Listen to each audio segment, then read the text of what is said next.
Welcome to the Select Board's meeting Tuesday, January 28, 2025. Mr. Canty. Thank you, Mr. Chairman. Tonight's meeting of the Plymouth Select Board is taking place in a hybrid format. Members of the board are joining us here in person. Members of the boards, the other committees that are joining us tonight may be joining us virtually over the Zoom webinar platform. Members of the public may observe this meeting or attend it by joining us here at Town Hall, the Great Hall at 26 Court Street, or may do so by joining the Zoom webinar platform that is included on the agenda that is posted on the town website. Members of the public may also observe the meeting by watching Comcast Channel 9 or Verizon Channel 47. Members of the public are also reminded, pursuant to Massachusetts general law, that any person may make a video or audio recording of an open session of a meeting of the Select Board after notifying the chair, subject to reasonable requirements of the chair, so as not to interfere with the conduct of the meeting. At the beginning of the meeting, the chair shall inform other attendees of any recordings. We are presently aware of a recording being made by the local scene, formerly known as PAC TV. We are not aware of any other recordings at this time. Mr. Chairman, if there are no other matters of substance, I would read the executive session language at this time. Please. The Select Board will hold an executive session pursuant to Massachusetts General Laws, Chapter 30A, Section 21A, Clause 6, to consider the purchase, exchange, lease, or value of real property if the chair declares that an open meeting may have a detrimental effect on the negotiating position of the public body. This would be in relation to the Symes House property. Mr. Chairman, I would make a motion that we enter into executive session at this time. Motion by Mr. Canty, second by Mr. Blutzer. Discussion. Mr. Mahoney. Yes. Mr. Canty. Yes. Mr. Blutzer. Yes. Mr. Golden. Yes. And myself, yes. The board will be returning at approximately 6 p.m. Thank you. Thank you, Dick.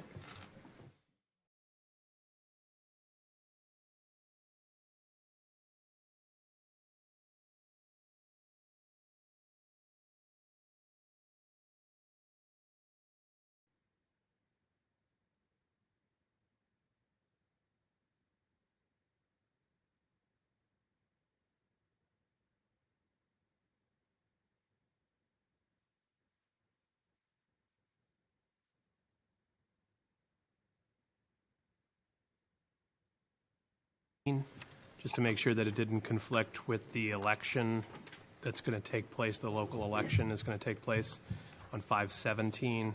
We speculated that it was likely that it wouldn't, but that given the time that we had, we wanted to have some answers as to just to make sure that it wouldn't. So do we have any additional clarity as to whether or not the National MS Society's permit takes into account, or will it all interfere with the local election? Mr. Blutzer. I think the information we got, it starts at 6 in the morning. They're going to be done by 1 o'clock in the afternoon, and it's on Sunday. There's no setup on Saturday, so it should not interfere with their election on Saturday. Okay. So that was the only question that I saw that stood out to me from last meeting. So if there's no other questions or concerns from any other members of the board, I would move the 2 licenses and 4 administrative notes as a group. I'll second. Motion by Mr. Canty, second by Mr. Blutzer. Discussion. Seeing none. Mr. Mahoney. Yes. Mr. Canty. Yes. Mr. Blutzer. Yes. Mr. Golden. Yes. And myself, yes. Unanimous on the 2 licenses and the 4 admin notes. Now we're going to move on to the first agenda item, and it's the FY25 town budget presentation. Mr. Brandisi.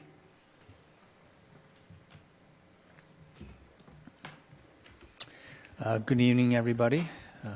Derek Brindisi, Town Manager. So I'm going to jump right into the budget presentation. I know many of you have heard this already. Finance Committee is already well into their budget review with their various subcommittees. But as you all know, the charter requires for the Finance Committee, Select Board, and the School Committee to meet at least twice a year. And so this is one of our annual tri-board meetings in which we go over the budget. So I'm going to talk about the overall budget, but in particular, I want folks to be aware that when we build our budget on the town side, it's what we use as some of our left and right limits are the goals and priorities that the select board ratify usually every August time period. And so we've been doing this for the past few summers. And so I have listed on 2 slides a number of the priorities, not all of them. You can find all the priorities. They're listed on the town website, but a number of the priorities I have on these 2 slides. And so what you'll realize is that there's a lot of work that our various town departments are advancing, and the budget will reflect that work.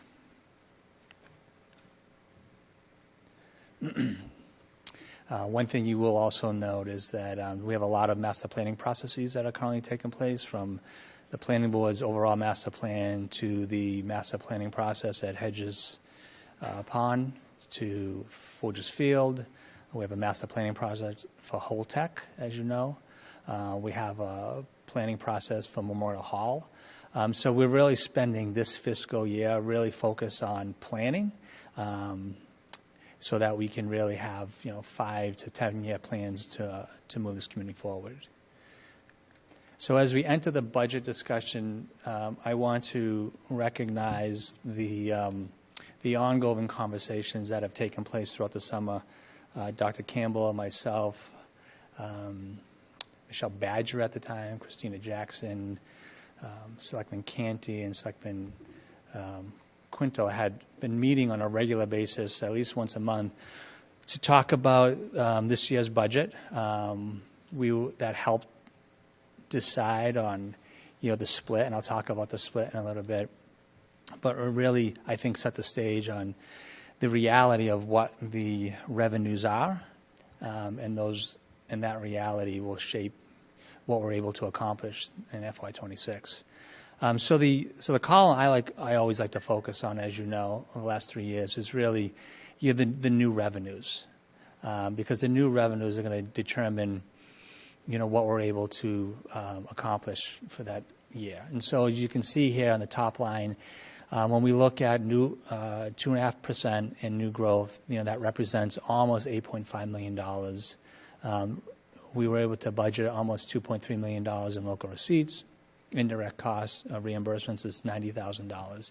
So this year, when we looked at our split, we said we have approximately $10.8 million in new revenues, and that we would split those funds 39% to the town and 61% on the school side. And then by doing so, we then have to recognize that we have to learn to live within our means. And if the town can't learn to live within those means of 39% split, then we would have to make some very difficult decisions. And I'm sure the school had those very similar conversations when they built their budget this year as well. So when we look at the split, it was a $4.2 million to the town, $6.6 million on the school side. But then after you have to deduct fixed costs and some of the cherry sheet offsets, what you have available on the town side is $2.8 million for the town to balance its budget, and approximately $5.8 million for the school side to balance its budget. Can we ask questions during the presentation? I'm happy to answer questions, but I'll defer to the chair. Excuse me? Would you prefer we save questions until the end, or should we ask them? Yeah, we're hoping to let both sides do the presentation and Okay. open it up for our group's questions, and then if anybody in the audience or Perfect, sounds good, online. thank you. Is that okay? Yeah, that's perfect, yeah, Okay. yeah. That works. So again, those are the new revenues for FY26.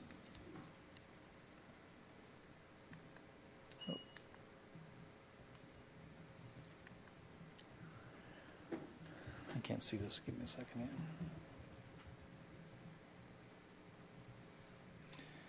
So again, what does this mean for the dollar change from the previous year?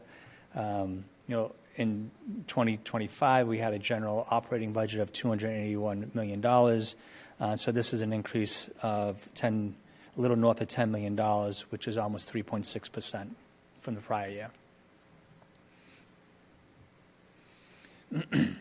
And then looking at some of the offsets, the budget increases to $303 million or thereabouts, which is an increase of about $3.7 million. And then when we include our enterprise account, that's an additional for the overall budget of $21 million, which is an increase from the previous year of $420,000 or 1.2% or thereabouts. Sorry, 1.9%. So the total budget for this year, which includes schools and which includes enterprise account, and then any cherry sheet offsets, is $325 million, or an increase of $11.3 million, for a total increase from the prior year of 3.59%. So you've all seen this slide in the past. This is the breakdown, and again, this has been the split over the last few years. This is the split this year, and this certainly makes sense to continue the split when we look at our revenues. 61% the school owns and 39% the town owns. The graphs to the right, to the left, is the breakdown by expenses, salaries, and fringe. I can send this out. I know it's difficult to read, but I'm happy to send this out to all the board and committee members so you can see this in greater detail. And so how do, the revenues, as you know, 73% of our revenues come from property taxes, 11% comes from state aid, 7% comes from local receipts. Enterprise fund revenues represent approximately 7%, and then another 2% for other revenue sources. So this is a big one, especially when we talk about these areas in which some would suggest that maybe we're overspending or, we're not being as lean as we should be with the budget. But when you look at this slide here, 48% of the budget is salaries and 22% of the budget is fringe. Debt service represents 7% of the budget. So almost 75% of the budget is our personnel. And so in large part, when we think about making cuts, we're talking about cutting services, and cutting services means laying off personnel. So the expense side of the house, what does that really entail? That's our training line item, that's our utility costs, things of that nature. And so we got to keep the lights on. We have to pay our fuel costs and our utility costs. We have to pay for training for our staff. So, I always say that it's when you really break down our expenses, it's very difficult to balance the budget on pens and paper, because that's really what you boil down to is what you're going to cut.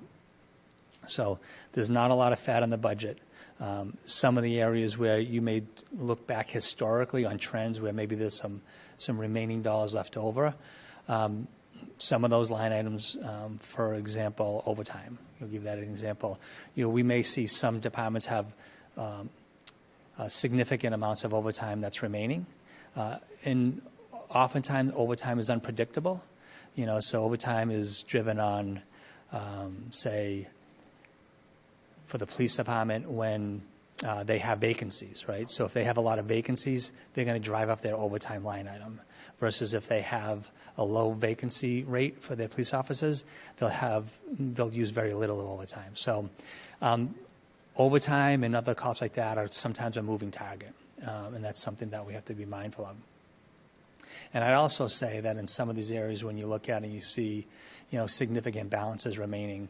One thing that we try to impress upon our department heads is that we don't have this use it or lose it mentality. And what I mean by that is we want our department heads to be good stewards of these dollars.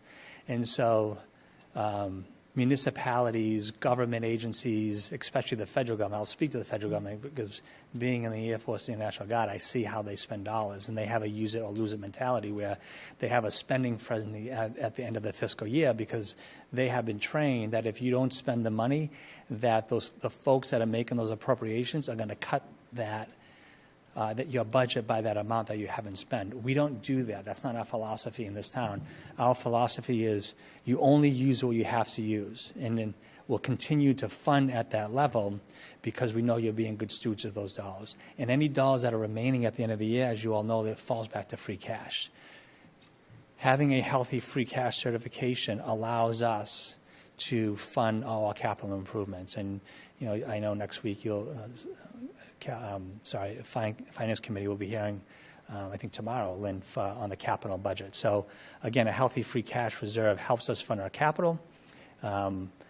Free cash comes in large part by the dollars that are gone unspent by the department heads that are being good fiscal stewards. So moving on to some of the new, not new, but the other accounts that you'll see in this year's budget. There's been a commitment, you know, by the board over the last couple of years to continue to appropriate funds in the nuclear stabilization account. $500,000 went in last year, proposing $500,000 this year. The same goes for the facility maintenance stabilization account, $500,000 last year, $500,000 this year. And the capital road improvement plan, last year we were able to increase that by $1.5 million. As you all know, we regularly hear from our residents that we have to do more with our streets and sidewalks. So we had the ability to increase that line item to $2.65 million this year.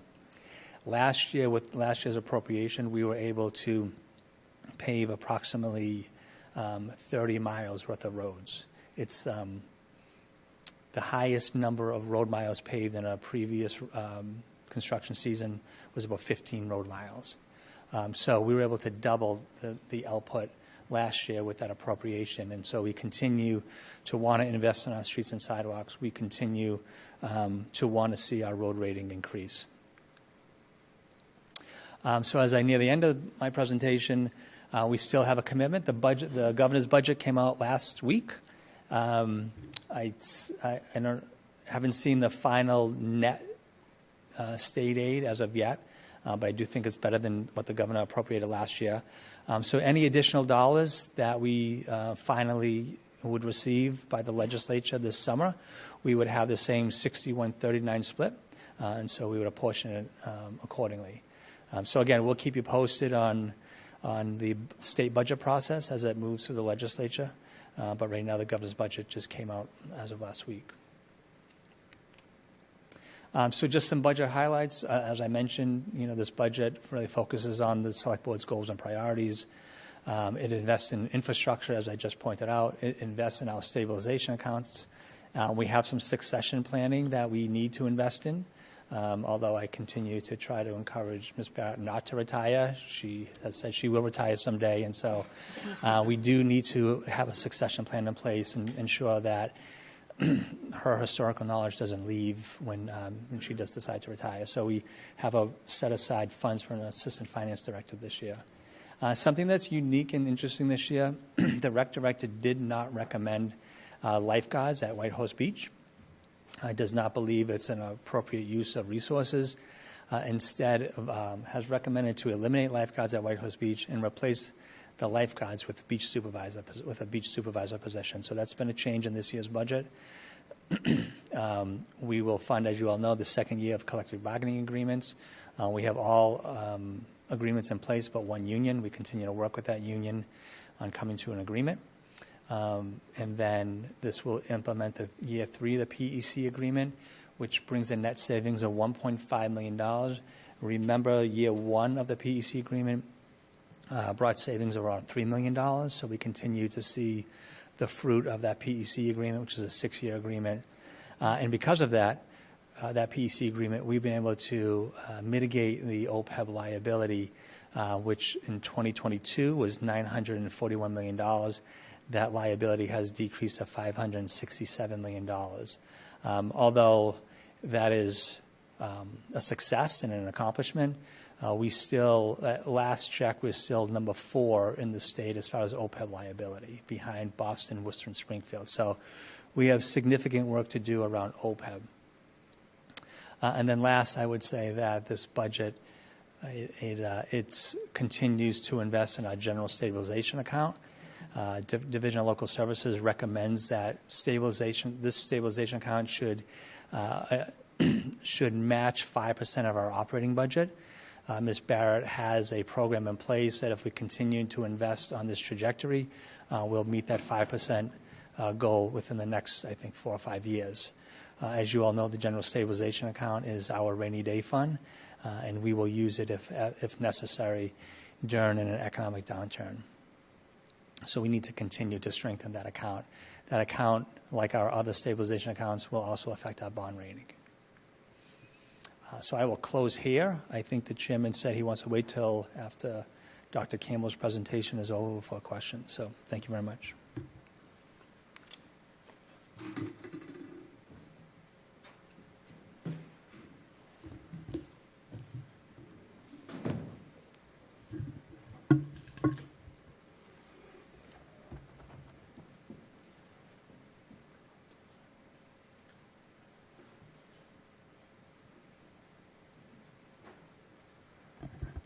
Good evening, everyone. Chris Campbell, Superintendent of Schools. Great to be with you this evening. Try not to be redundant for what Mr. Brindisi said. I have a couple slides that reiterate that, and we'll be sure to skip over some of that. The budget that we're proposed really not only reflects our financial priorities, but also takes into careful consideration the balance of the needs, long-term goals, and challenges. A very collaborative process, as Mr. Brindisi pointed out. I want to point out for the general public that these slides, as well as other information, all our budget detail is in electronic school board. Also on Dr. Blaisdell's website, you can find this information, as well as great detail videos regarding anything that we're talking about this evening in greater detail as well. So our objective is to really go through the information regarding a little information on the Plymouth schools, our current trends, budget development process, and the TAO guidelines, our proposed FY26 budget, sort of general overview by category. Some of the budget drivers that we have seen, our efforts to control and reduce those expenses, and then, of course, answer any questions. The following slide is a simple demographic snapshot of our school district. We continue to operate 13 schools and an alternative high school which supports students from North and South high schools. Our demographic continues to change, becoming slightly more diverse than even last school year. Additionally, our high needs population, which includes students that are multilingual, learners, economically disadvantaged students, and students with special education needs, continues to increase. Our October 1 enrollment for this year was 7,038. We currently have 7,116 students, however, but for budget purposes, we always pull our October 1 data. That's what we send to the state, and we use that. So even though we're up in comparison to that number at 7,116, as I said, our October 1 was 7,038. So when we do per pupil expenditures in terms of supplies and materials, it's all based on that October 1 number. Last October, we were 7,055. So we have a slight increase in comparison to last year, but nothing substantial. This slide, I talk a lot about enrollment. So this shows a percentage change between FY19 and FY24 by grade. This is all on the state website. I have the link there on the bottom. It could take you for more information. I've also included Massachusetts data for comparison purposes. So as you can see, we've seen a decline across the Commonwealth. Our greatest enrollment decline was noted in grades 6, 7, and 8 in FY24. Again, this is FY24 last year. Plymouth's preschool enrollment, however, continues to grow exponentially. You look at that orange line at the top there. So this has been seen across the state. So while the state has seen a 6% increase in the past 5 years, Plymouth has experienced a 41% increase in preschool. Our preschool enrollment continues to grow, again, exponentially larger with students with significant medical, neurological, and other developmental challenges. This is something that we're paying close attention to as we consider both our budget, our service delivery, and our infrastructure needs. These are students that are receiving many times early intervention services before they even come to the Plymouth schools. Continuing with sort of enrollment, this shows our current average class size by school. So this gives you an overview of the average class size by grade level across all of our 8 elementary schools, as well as district-wide averages. It also shows our districts, what we call our soft cap. We try to keep at 22 students for grades kindergarten through grade 2, really, or up to grade 3, and then 25 for grades 4 and 5. So you can see those soft caps. Our smaller schools, Cold Spring and Hedge, where they only have 12 classrooms, it becomes very difficult to consolidate any further, or you'd have classes in the mid-30s. ultimately, our district is striving to balance class size in line with that soft cap in order to maintain quality and consistent learning environment across all of our 8 schools. As I said before, while our enrollment has declined in recent years, the percentage of high-need students has grown exponentially. So this chart is really showing just that. Our students that are receiving special education services are multilingual learners and are economically disadvantaged students. And you can see that rate over time. With that, again, we have to provide more specialized services many times, language support, individual education plans, social and mental health programs, all which require specialized staff in many cases, sometimes smaller class sizes depending on the unique needs of the students, and tailored curricula. I'm going to skip over the budget development process as Mr. Brindisi already pointed that out. Again, it was a very collaborative, that 39-61 split. I'm going to ask Dr. Blaisdell to speak to this part right now.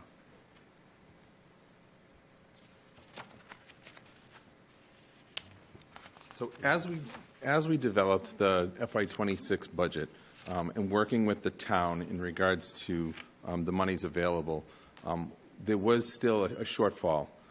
There was a shortfall originally from our original intent budget that we presented of about $820,000. What we did with that number is then we talked to the town, we talked to the state, and looked at our custodians. To try and get a little creative in regards to how do we see if we could get additional funding. As you know, lunch has been free for students for the past couple of years. So our cafeteria revolving fund is much higher than it ever was in the past. And this money that's in the cafeteria revolving fund really has to be used for very, very specific purposes. If you're going to use this money, you really need state permission to really use that money for other things. So what we did is we worked with our school committee and with the state and got a little creative, because we have custodians that work in our cafeteria every day, taking care of the cafeteria, making sure things are cleaned up. And we asked the state if there was any way we could split fund those positions that work in the cafeteria. We got permission, but there had to be very, very specific parameters around that. The number of hours that they work, it had to be specific to that. It couldn't be the entire year. They work full year. It had to be for school days. So we had to look at a proportion of, can we use cafeteria funds? So we figured out what that amount of money is, and it works out that we're using about $300,000 by split funding the custodians that work in the cafeteria during lunches, and then the rest of the funding is coming from the budget. So we reduced that $800,000 to about $520,000 next year. So we're looking at a reduction, even though things are looking good and positive overall, there's still a reduction in this budget of about $520,000 by just using that function through the state. So when you look at these different overall promising outlooks, one is really looking at the deficit, really kind of getting creative in regards to how do we look at strategic and thoughtful reductions. Another piece is when we look at some of those reductions is really looking at prioritizing student needs. The budget that we present tonight, like I said, came in much higher, but we really tried to look at all of our contracts. We looked at supplies, and we really tried to dwindle that down as much as we could, but we didn't want to affect student programming. Everything is focused on students, and how do we keep student programming? Like I said, we're looking at strategic reductions. We're not necessarily making an answer in regards to what those reductions are at this point in time. We're really trying to see this through and see in regards to, are there retirees? Are there people that are going to leave? So kind of look at really being strategic. We're looking again at being transparent.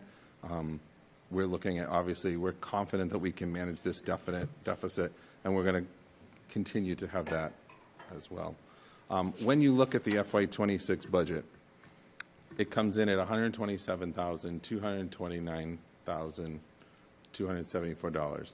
It's split between salaries and non-salaries. Our salaries are coming in about 77%, and our non-salary numbers are coming in about 23% of our proposed budget. This next slide just breaks it down by object code. When you look at the blue, the orange, and the gray, that's the portion of our budget that is salaries. And the other piece is the orangey yellow, the blue, and the green. That is our non-salary dollars, which is about, again, 23% of our budget. And again, those are the areas where we really looked at when we walked into this budget. We really, really examined. We looked at software. Are we getting the life out of our software? Are students using the software? Are teachers using the software? If we weren't getting a lot of usage, that was something that was possibly reduced. We really looked at our supplies and where could we reduce that number as well. And then when you look at the actual numbers and when you look at our salaries versus our non-salary numbers, you'll see that our salaries, it was an increase of about 6.3%. And when you look at our non-salary dollars, they're less than 1%.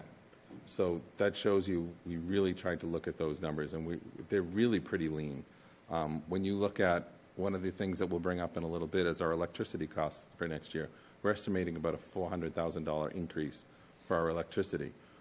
We have a 2.75% increase for our bus contract. We have about an 8% increase for our special education transportation, and we're bringing those non-salary dollars under 1%. So really, most of our budget the increases is really focused on salaries. And then when you break down, as you know, we have different cost centers. Each cost center number represents a school or a department. There's a couple anomalies when you look at our budget, and I just want to kind of highlight a few of them. So when you're looking at that, when you look at our district-wide elementary schools, it's about a 14%, 15% increase here.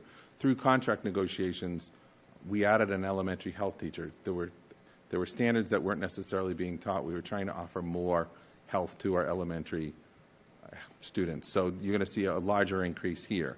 Most of the other percentages you're going to see are somewhere between 5 and 7%.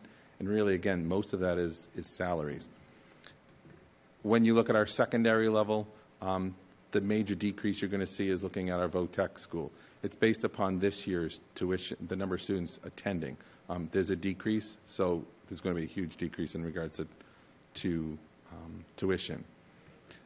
Also, when you look at our district-wide, the ones that are highlighted in yellow, you're going to see a huge decrease, but there really isn't a decrease. Transportation was housed in these items in 348, which is student support services, special education, and business services. This is all of our buses. What we were realizing is transportation was scattered throughout our entire budget, so sometimes it was hard to pinpoint where it was. So what we've done is we've pulled those numbers out and put it into a separate cost center, so you can actually now look and see district-wide transportation, and so it's all in one cost center now. So even though you'll see major decreases in these, it's actually an increase when you put them all together. So we were, again, just trying to make transportation itself, and it makes it much easier to manage as well. One of the things that's come up, one of the questions that has come up over time is, what do you pay per pupil? This number is actually developed by the state, and the state right now at this point in time has only released through FY23. So we can't necessarily give you an accurate number for FY24 or 25 or 26 at this point in time. This was a slide that we showed last year in comparison to other school districts, and really what we were highlighting here is that Plymouth spends more percentages, a higher percentage when you're looking at the two areas that are highlighted: special education, mental health, and transportation. We've talked about transportation over and over and over again. And the other place where we're significantly above, and you kind of look down that last column on the right, is employee benefits. We spend about 23% of our per pupil spending for employee benefits. When you look at FY23, the state changed the way they put these graphs out, so we don't have as nice a graph as we used to before. Again, it just highlights when you look at FY23, our total in-district per pupil was $21,495 per student. And when you look at incorporating special education and transportation in, it raises it to $22,105. And that's the way the state looks at it. The total in-district expenditure, when you look at per pupil, doesn't include transportation. It doesn't include special education. So that's when you have to look at the total expenditure, and that total expenditure includes those items. And again, when you look at those two areas I highlighted in 22, special education, mental health, transportation, and when you look at insurance, retirement, and programs, when you look at what we pay per pupil, it's quite high. And again, this just really looks at over time where we are in comparison to the state. We're above in, when you look at FY21 through FY23, back in FY19 and 20, I'm sorry, we were above the whole entire time, I should say, sorry.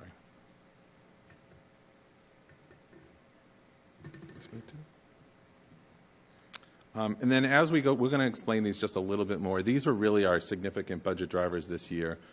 We had contract negotiations this past year, and we're going to get into what the increases are. But really for FY26 is the largest increase of the 3-year contract that we're expecting, and we estimated it to be about $6.2 million of an increase as we were going through negotiations.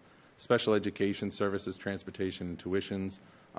OSD, as we've talked about before, sets tuitions for our special education. We don't have any control over that. It's a little below 4% for next year, but some of the schools have reached out to OSD and have gotten permission to increase their tuitions to a higher number over that. So we have to, if we have students in out-of-district transfer tuitions placements, we have to pay whatever OSD sets. Transportation rates, like I said, our bus contract is about 2.75% increase for next year. Our special ed transportation is about 8% increase for next year. Declining state and federal grants. Salaries are going up and not keeping up with the increase in grants that we're getting from the federal government. Utilities, I mentioned it briefly, but we're looking at utilities. I'll talk a little bit about this in a minute, but utilities are up in this district. We used about 1 million kilowatt hours more last year than the prior year. So that's something that we're addressing, and I'll bring that up in just a few minutes in regards to talking a little bit more how we're addressing that. And like I said, transportation and crossing guards, those contracts have gone up over the past years as well. And Chris will get into this, right? So, as Dr. Blaisdell said, contracts and our salary dollars is really something that is driving a significant part of our budget. Our budget is overwhelmingly personnel. So I just want to kind of walk through that. A version of this slide was originally showed at our January 8th meeting last year when we had the joint meeting. And, really for the last few years, it raised concerns about the competitive nature of hiring and retaining staff. It's been very difficult to hire staff and to compete in the local region. You may recall me sort of showing those comparison communities. And that was something that we were really concerned about. And we know that fiscal times are challenging. We're going into negotiations, and we're trying to do right by our employees and to be more competitive. 51% of our licensed educators live in Plymouth, and we're over 64% of all our employees. So really trying to look after our community, the people that actually live in this community as well. So many of you know that, last year was a very challenging time. We had $1 billion projected shortfall in terms of state revenue. So we had a lot of conditions that we were concerned about, and we knew we needed more money to settle our contracts, but also we're concerned about a supplemental appropriation in the fall. This is just something to kind of give a historical of why we were concerned, sort of sticking with the challenges. This table highlights sort of a representational sample of applicants across 3 time periods, 2008, 2018, and 2024. So an elementary teacher position in 2008, we would receive 347, almost 350 applicants. Fast forward to 2018, it drops down to 212. Last year, 35. That's the largest number that we would get in any given position that was posted. As you can see for the specialists, the secondary, they really dropped down to the single digits, and many times those individuals didn't have the proper licensure that they were applying for. So it's a challenge. We're competing for people that are hard to come by, and we're also competing financially. And we knew we didn't have the money. So while there were other districts that were really, it was all over the news, facing turmoil, other cutting contracts, increased tensions with strikes within their communities, we opted for a strategic approach after our budget was developed. So last spring, we made a difficult decision after a lot of internal meetings with administration, with school committee, lots of decisions, and we reduced 29 positions last spring. Say that these positions would not exist this year. So those positions no longer exist this year. So we have other people trying to supplementing that work that was being done by other people. By eliminating those 29 positions, and keep in mind, we were able to find alternative employment for the majority of those staff, either here in Plymouth or someplace else. So we feel really good about that. And that's why we wanted to do it in the spring. If we waited till the fall, it's different circumstances, and we're talking about people's livelihoods. So by freeing up the funding for those 29 positions, we were able to put that into our negotiations and settle our contracts. So we feel really good about that. And now we feel that we have a more competitive contract, and we were able to do that without going to the town looking for a fall supplemental appropriation, because we realize how difficult circumstances are and want to be mindful of how much money we're asking for as well. So, again, our district is made up of an experienced workforce. A high percentage of our teachers hold advanced degrees, extensive experience. Educators with, advanced qualifications bring a depth of knowledge, which enhances our student learning. And, of course, having an experienced and highly educated workforce comes with financial implications. So, higher salaries, which is, again, reflected in what Dr. Blaisdell said, our personnel budget. So with 88% of our teachers having at least a master's degree, multiple master's degrees in many cases, and over 57% of our teachers on the top step, we're going to find that our personnel lines are going to be high because of the nature of the school system. We're working with a lot of licensed, experienced teachers. I have Dr. Blaisdell talk about the contracts. Oh, you're right there. So when we were going through negotiations, these were our estimates for what the contracts would cost year after year for each one of the groups. When you look at the numbers on the left-hand side, that represents the code that goes along with the different categories of employees. The first one is your teaching, your certificated staff. So it's anyone that holds a license through the state of Massachusetts. Teachers, administrators, OTs, PTs, speech, and so forth. But those were the estimated costs for the contracts over the year after year. And again, that was based upon the staff that we had at that point in time. 500002, those are our clerical staff, all our admin assistants. That was what was expected to cost in addition to what they were currently making through these contract negotiations. And the last one is 50003s. That represents our custodians. It represents our bus drivers.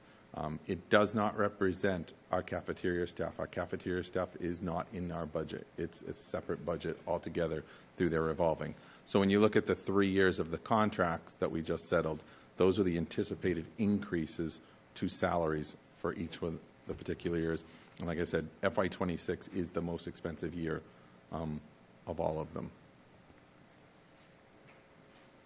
So we're going to talk about special education a little bit, as Dr. Blaisdell mentioned.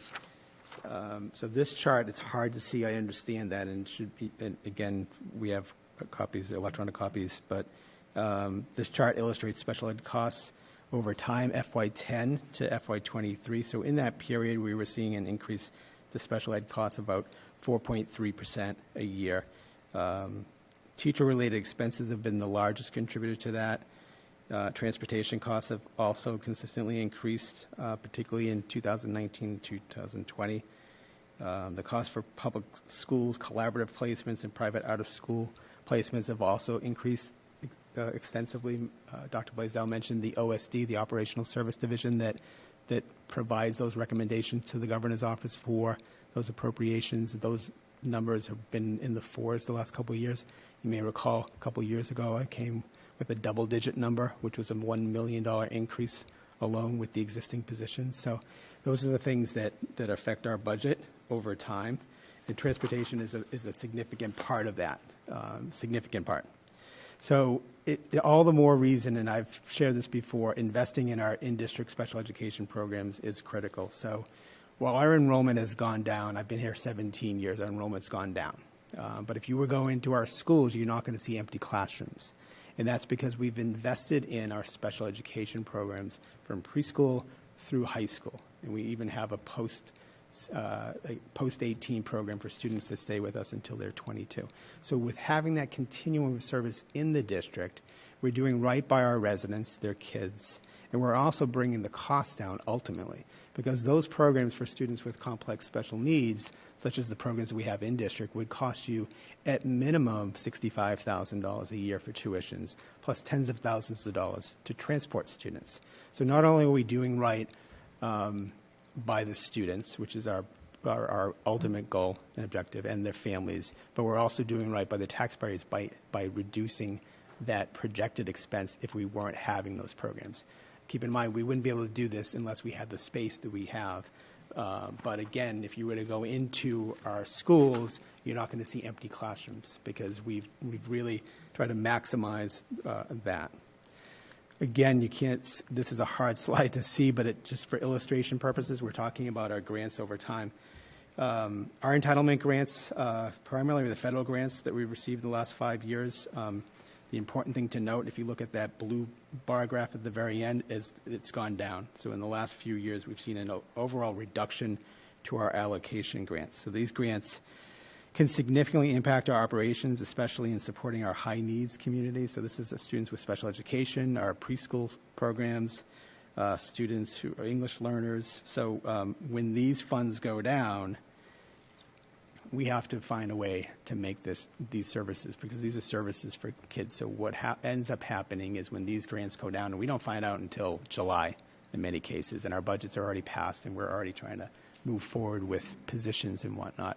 We have to make decisions within our budget, and this is what we've been doing since I've been in schools. You know, this is the way it works. But it's become challenging because those federal funds not only have plateaued, but they've declined. You're probably aware of a memo that came out from the White House Budget Office yesterday that paused grants and loans. I've received an update this evening that there's a federal judge that has blocked that, but keep in mind, we weren't concerned from what I was receiving from the Superintendent's Association for our entitlement grants this year, but what is sort of unknown, the unknown for us, is what federal grants will be available to us next year. And we always build a budget with that as an unknown, as the town does with the state. We're also looking, and we realize that you have federal grants here at the town side too.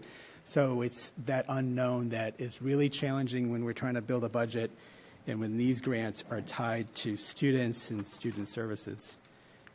Just to kind of, I'm not going to go through this. I talk about this every year. This is Chapter 70, our state aid to education. We've seen it's been kind of flat, but it went up by 4.4% last year. The governor, back in July, I believe it was, had a supplemental appropriation of $104 per student. So that was an increase which we split with the town, and that was voted on at the fall town meeting.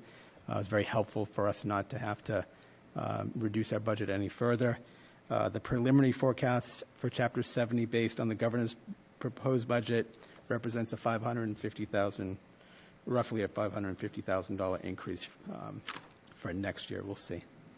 I'm not going to belabor this. We've talked about the unfunded and underfunded mandates, but there's a lot of them. And again, I'll refer you to former State Auditor Suzanne Bump's report where she examined this. And this is something that I think all communities, both municipal and schools, deal with. A lot of mandates that don't have the funding tied to them. And at that point, there were over $700 million in unfunded or underfunded mandates. And this is just a list of some of the examples of things that are thrown on us at the school side regarding that. I'm going to have Dr. Blaisdell come up and talk about the utilities a little bit. One of the issues that we did find in this year's budget and when we were budgeting is that the usage in the schools for electricity, we've done a lot of work with electricity and trying to save money in regards to electricity with the solar work that we've done.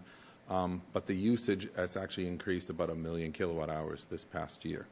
So that's actually translating to about $400,000 increase to our budget. It's primarily at one school.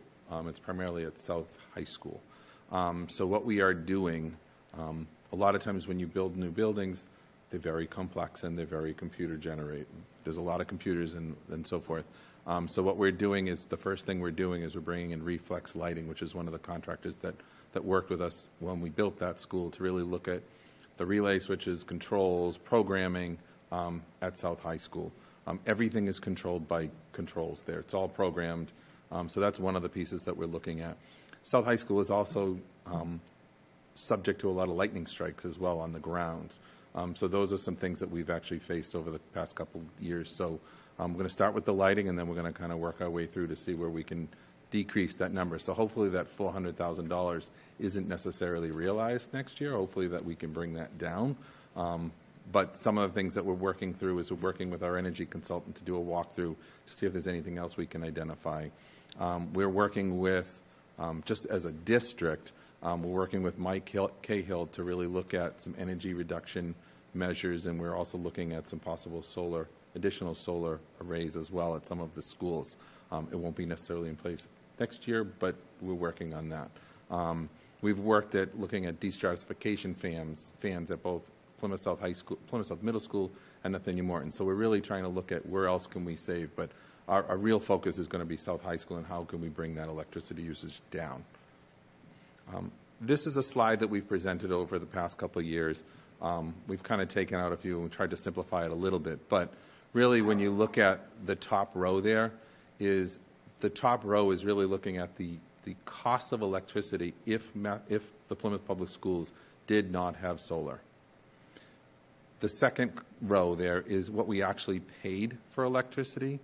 2024 is an anomaly because we had one of our solar fields down for about 7 or 8 months. So we're going to actually see a little increase this year because we didn't have it last year. So really that bottom row is really what we saved when you're looking at having solar.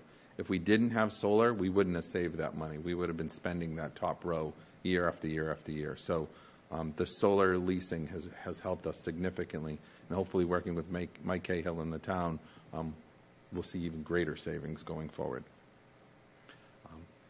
Next, we're going to talk about school transportation. I know this is kind of a hot topic, an issue really across the town. You've seen this map year after year. Really, again, we have a lot of roads that we travel in Plymouth. We have 104 square miles that our buses are trying to travel day after day after day.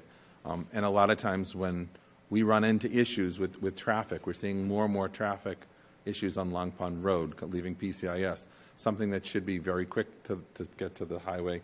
Some of our buses are taking 15 minutes just to leave PCIS to then get to the highway, not even starting their route. If you're looking at some of our southern routes, when you leave South Middle School or South High School, it can take, if you or I were to drive it by car, you're talking 20, 25 minutes to get down to Buttermilk Bay or down to Atlantic Country Club if you're driving the way the bus does. And then they have to stop. So it takes quite a while to get around town. So what we're trying to do is, just on the next slide, this really just shows you some of the number. When we talk about, when you say, okay, I see some buses that are empty. Our elementary bus runs, really those buses are the fullest. A bus typically, on the side of the bus it says 71 students. If you ever try and seat 71 students in a bus, you can't get around and you're going to have issues. So most of our buses, we kind of look at maxing them out around 55 students. That gives people a little bit of room, but it's still pretty full. So when you look at a lot of our elementary school runs, they're in the 40s, they're in the high 50s. When you look at some of the run time, the distances aren't that long. The distance aren't that long, and the duration isn't that long, but they're pretty full. But then when you look at some of them are almost an hour long, too, and they're only traveling 12 miles. So some of our buses travel quite a bit and are full, especially at the elementary school level. The high schools, you'll see that some of our capacity, some of the number of students assigned is low, but they're going quite a distance. So it's a balance of trying to make sure we're managing the routes, the length of the routes, and the number of students. And some of the students, obviously, we'd like to fill them more, but if we put more on them, it increases the length of the run as well. We also do rising tide. Some people forget that we are responsible for providing transportation for students at rising tide.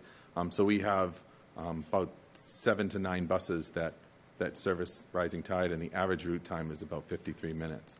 And the number of students assigned varies there as well, anywhere from 10 to 39. But the length of that route and the time of that route is quite long. We are working to try and mitigate costs as much as we possibly can. We did increase we purchased several buses, several vans. We purchased the vans mostly through ESSER funds that we had through the federal government to try and take control of some of our routes. And we've saved money by taking over those routes. We were contracting out for athletics all the time. We do almost all of our own athletics now, and we're not contracting out, paying the rates through First Student. We're buying vans and taking over more of those routes. We've talked in the past that we're sometimes spending $600 to $900 for some of these special education routes per day. And so we're now taking them over, and we're probably running about $200 to $225 a day for taking those same routes over. So we're saving a significant amount by having our own vans. We had First Student do an efficiency study. We eliminated 2 buses completely. Each bus is about $84,000, $85,000 to have it on the road per year. So we've eliminated 2 buses completely. Right now, we're in the process of a transportation study. Really, and this is something that we've talked about, and this is something that when the results are available, we'll come forward to Select Board.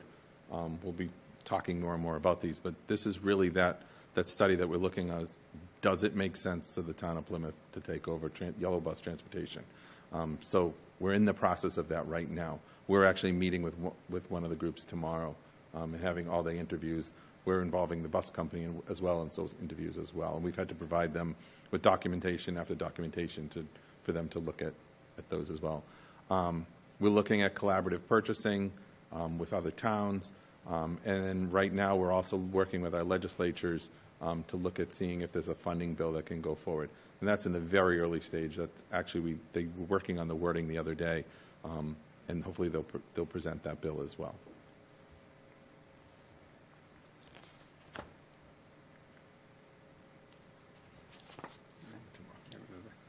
Thank you. So other ways that we're trying to reduce our expenses. So as many of you know, we have a amazing comprehensive program in Plymouth. So a lot of college career technical education programs, both at Plymouth South and Plymouth North high schools. These are all the programs that we have in Plymouth. So that's really, I think it's a testament to this community to support this. We have a lot of students that go into the trades, but also a lot of students that go off to college. But it's really providing a wonderful program, also expanding the workforce for the local economy. But from a fiscal perspective, what a lot of people don't understand in the community is offering, a robust CCTE program, which we're very fortunate to do, is also a win for the taxpayers, especially due to what's called the Chapter 74 non-resident student tuition program. So under that program, students can attend a CCTE program, I'll call them, offered outside of Plymouth if they apply and are accepted to the program. So we see this with agricultural school students. Dr. Blaisdell mentioned that we're seeing a decline in that number for next fiscal year. Those are students that have gone to agricultural schools, $22,000, $27,000, $28,000 of tuition a year, plus the transportation. We see that from Bristol Aggie primarily. So since Plymouth doesn't have a program, students can apply, they get accepted, that tuition. So hypothetically, if we didn't have these programs, we'd be looking at millions of dollars that we would be investing, the town would be investing into those programs rather than investing in the program we have internally, which we can do at a better rate too, honestly. We've also done everything we can in recent years to utilize ESSER funds when capital funding was unavailable. We've talked about facility issues in the past, really trying to preserve the integrity of our buildings, or the envelope, as we say, using over $640,000 in HVAC parts to repair our heating and ventilation, as well as over almost $50,000 in roof repairs in the past. Seeking competitive grants is something that we do all the time. We have some people in the room that are experts at this. They do it quite a bit with a lot of help from internal people. It's crucial for us because we rely on these grants, not only the entitlement grants, but the competitive grants. So really to help us to target specific needs. So we're very happy that this year that we've received nearly $1.6 million so far. We have other grants out there that we've applied for, and hopefully we are are awarded those, but just to give you a sense of some of the things that we're doing, we have a clean energy workforce grant that is supporting our vocational program.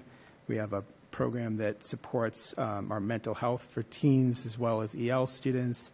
We have another capital skills grant, which has allowed us to completely renovate the technology in South high schools, design and visual communication, so the TV production program that they do there. A lot of people don't know that we took that, all the technology in that school for that program came from the old South High School. So it was already 5+ years old when we brought it in there. So it was over 12 years old, and again, a nationally recognized program. It certainly served its life, but having that grant allowed us to upgrade that. A Rethinking Discipline grant, and then a Commonwealth Preschool Partnership grant. This one has been critical to us. This allows us, we have $500,000, second year in a row that we received this grant. It allows us to provide, through itinerant staff, specialists, we have, speech pathologists, behavior therapists, special education teachers, really, very credentialed folks that are going into our public preschools, our private preschools, for students that require special education support and supporting them in their programs. This allows families to keep their kids in programs full-time, and also because we're at capacity, we have one of our preschool programs is actually, we have a satellite program at Manomet now because we've outgrown the space that we have. Again, that rise that I referred to in that chart, but that grant has been instrumental. We've applied for it again, and we hope that we receive that in the future. So, as we look ahead in the coming year, we're mindful of a lot of priorities and future concerns, but I think we feel confident, as Dr. Blaisdell said, we've looked at this very strategically, very collaboratively with the town. We feel that we can work within this. Hopefully there aren't any surprises in terms of allocation grants or anything in the future, but we feel very confident that this budget will, if funded the way we feel it is budgeted, will support us for FY26. Almost at 25, but FY26 already. So thank you very much. Appreciate it. Mr. Canty.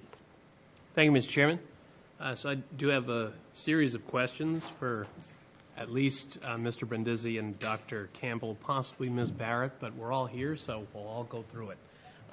Mr. Brindisi, if you'd like to come to the podium. So first, I've been looking at these budgets in Plymouth for 11 years now. I don't know if that's a good thing or a bad thing, but every budget cycle is somebody's first budget cycle. Mm-hmm. So I think it's important to emphasize some of the basic tenets as to what goes into these discussions in this planning. So one of the more basic things that comes to my mind would be the difference between a level service budget and a level funded budget.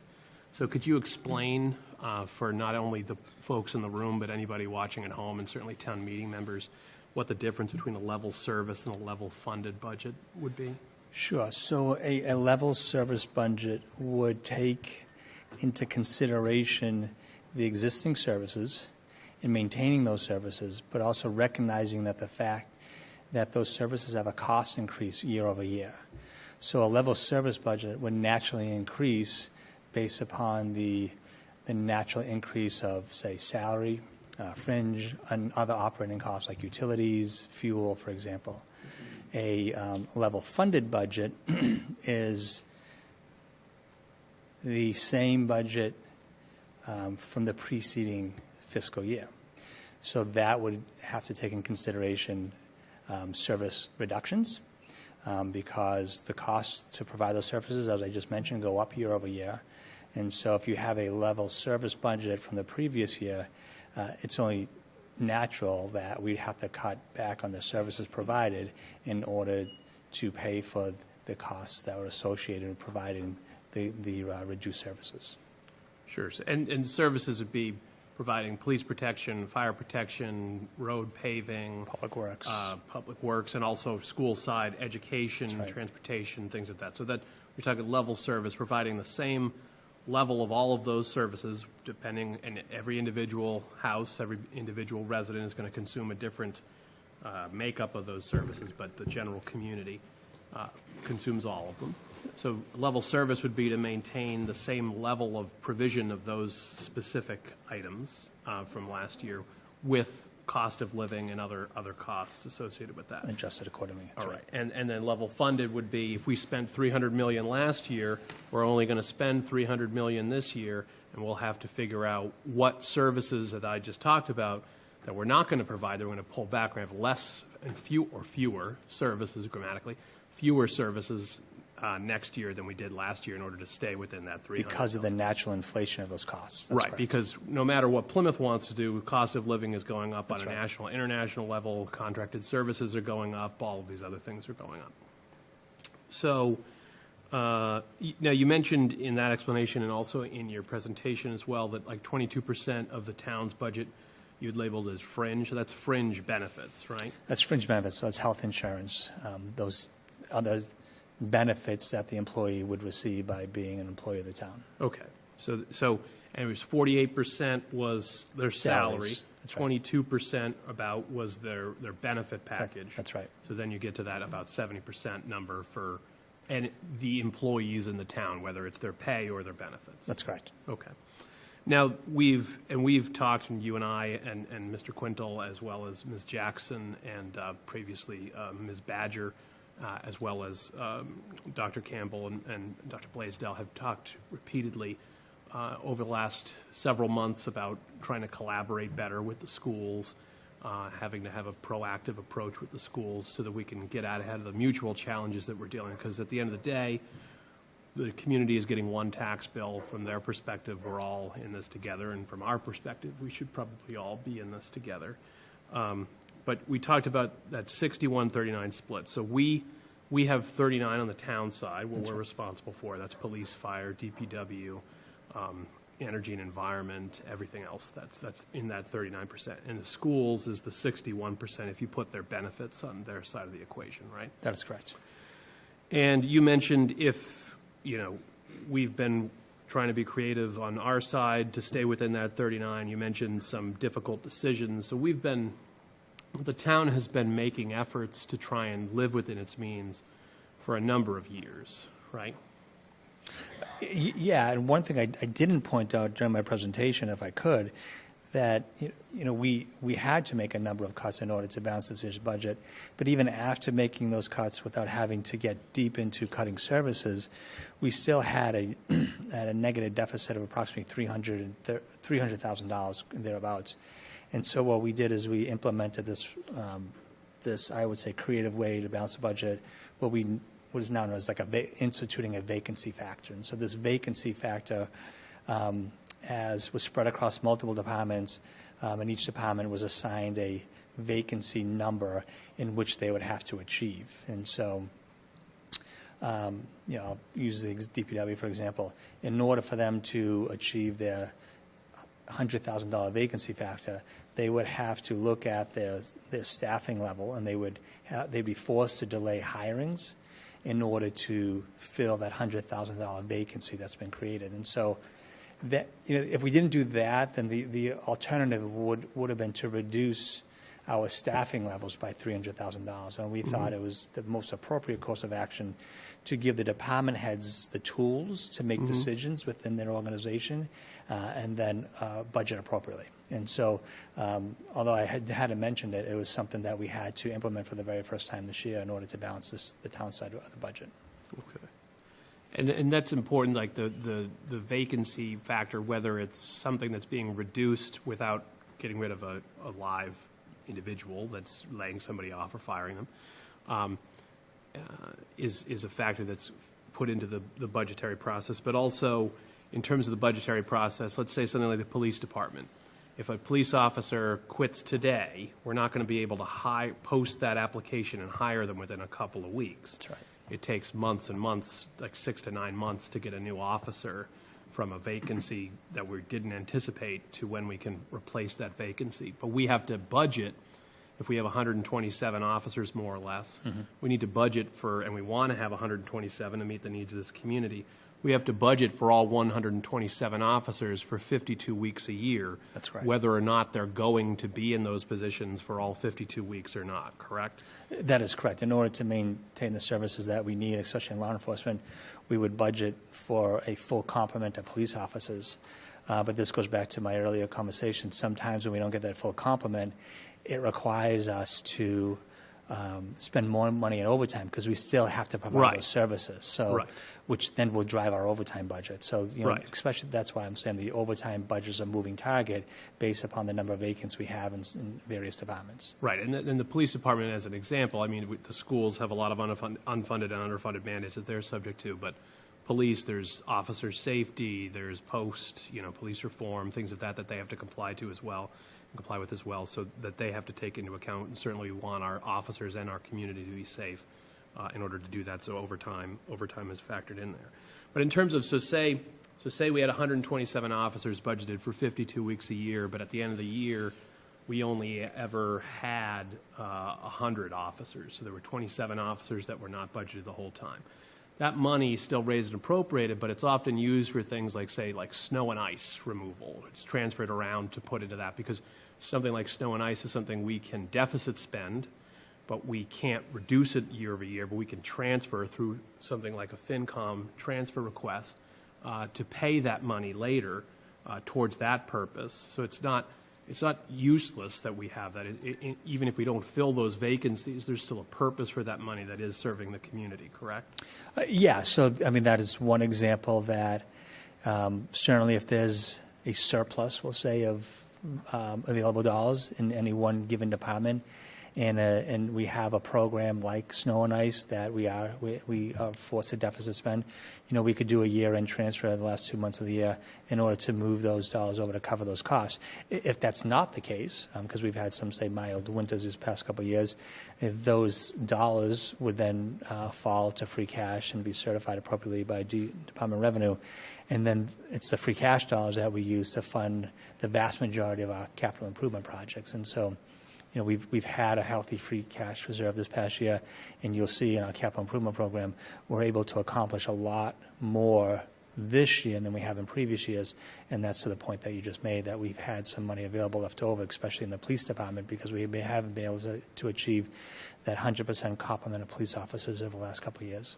Right. So whether it's snow and ice or whether it's buying a DPW truck or That's right. a fire truck the next year or some other piece of equipment, it's going to meet a need in the community regardless of how that money is ultimately used, and avoiding a future tax increase to pay for that in lieu of that free cash. Well, a tax increase, but I would say just as important is that, these are still needs, right? Right. So we still have a need for a ladder truck at $2.2 million. And so if we have a healthy free cash reserve, because we've had some surplus dollars remaining at the end of the year, we can buy that cash versus having to go out to borrow those dollars and have to pay interest rates on that. So again, having free cash helps us on many different fronts, because if we don't have the money available, then we have to borrow those dollars. Because again, these aren't wants; these are needs that the departments are seeking. Now, part of the presentation that you gave is not just the operating budget, but also the stabilization funds that we're looking to put money in, pavement management, paving roads. We're increasing that money that we're putting into pavement management to address a long-term issue with roads in terms of not being able to pave enough to keep up with what's going on. We're also aware that we're putting more money in there to see what the capacity for us to accomplish that work is, because there's only so many human beings in the area that can do this type of work as well. But we're looking to, residents want their roads to be paved. I mean, one of the biggest complaints we get is the potholes in front of X person's house. But we're putting money in that to address a known need in the community, right? Absolutely, especially when it comes to roads. The previous road program that still exists was a program that was instituted, I believe, in 2017, which Ms. Barrett came up with the creative idea to take the delta of the motor vehicle excise and use those dollars to fund a road management program. And so over the course of the last 5 years, we've been able to spend, utilizing that program, about $15 million of borrowed money for that program. So that money's been already borrowed. We're paying on that with the delta of the motor vehicle excise tax. But now we still got to continue to make improvements on our roads. So the program we've shifted to now, is money that's been raised and appropriated, doesn't require borrowing, so we're saving on interest, and is allowing us to continue to invest in our road management program over the long term. And something like the Nuclear Mitigation Stabilization Fund, the $500,000, we're looking to put in that towards the potential purchase of some or all of that property, which when we renegotiated the pilot agreement, we estimated in 2023 dollars, the 1,530.35 acres would cost about 35 to 50 million. It's more than that now because valuations have gone up across the board. But that $500,000 goes towards a fund that we'd like to use to purchase some of that or all of that property, depending on how much we can, other funding sources we can pull together towards that end. But if those 1,530.35 acres were to be developed with 3-acre zoning, that's about 510 residential by right units that somebody could build if they were to buy all of it, or if they were to build higher density with special permits and those types of restrictions. That would be a significant recurring expense for this community, correct? To deliver services to the people that would live in that development? I would say that if that 1,500 acres was built out, to your point about 500 new homes, based upon the previous presentation by Dr. Campbell at $22,000 per student, you can quickly do the math on the cost of providing education services alone for a sizable development like that. And so on the public safety side, certainly we'd be including increased number of police officers, but we've already had conversations about a fire station having to be built in that area. So to your point, significant dollars on the town side will have to be invested in order to accommodate or provide services to a development that size.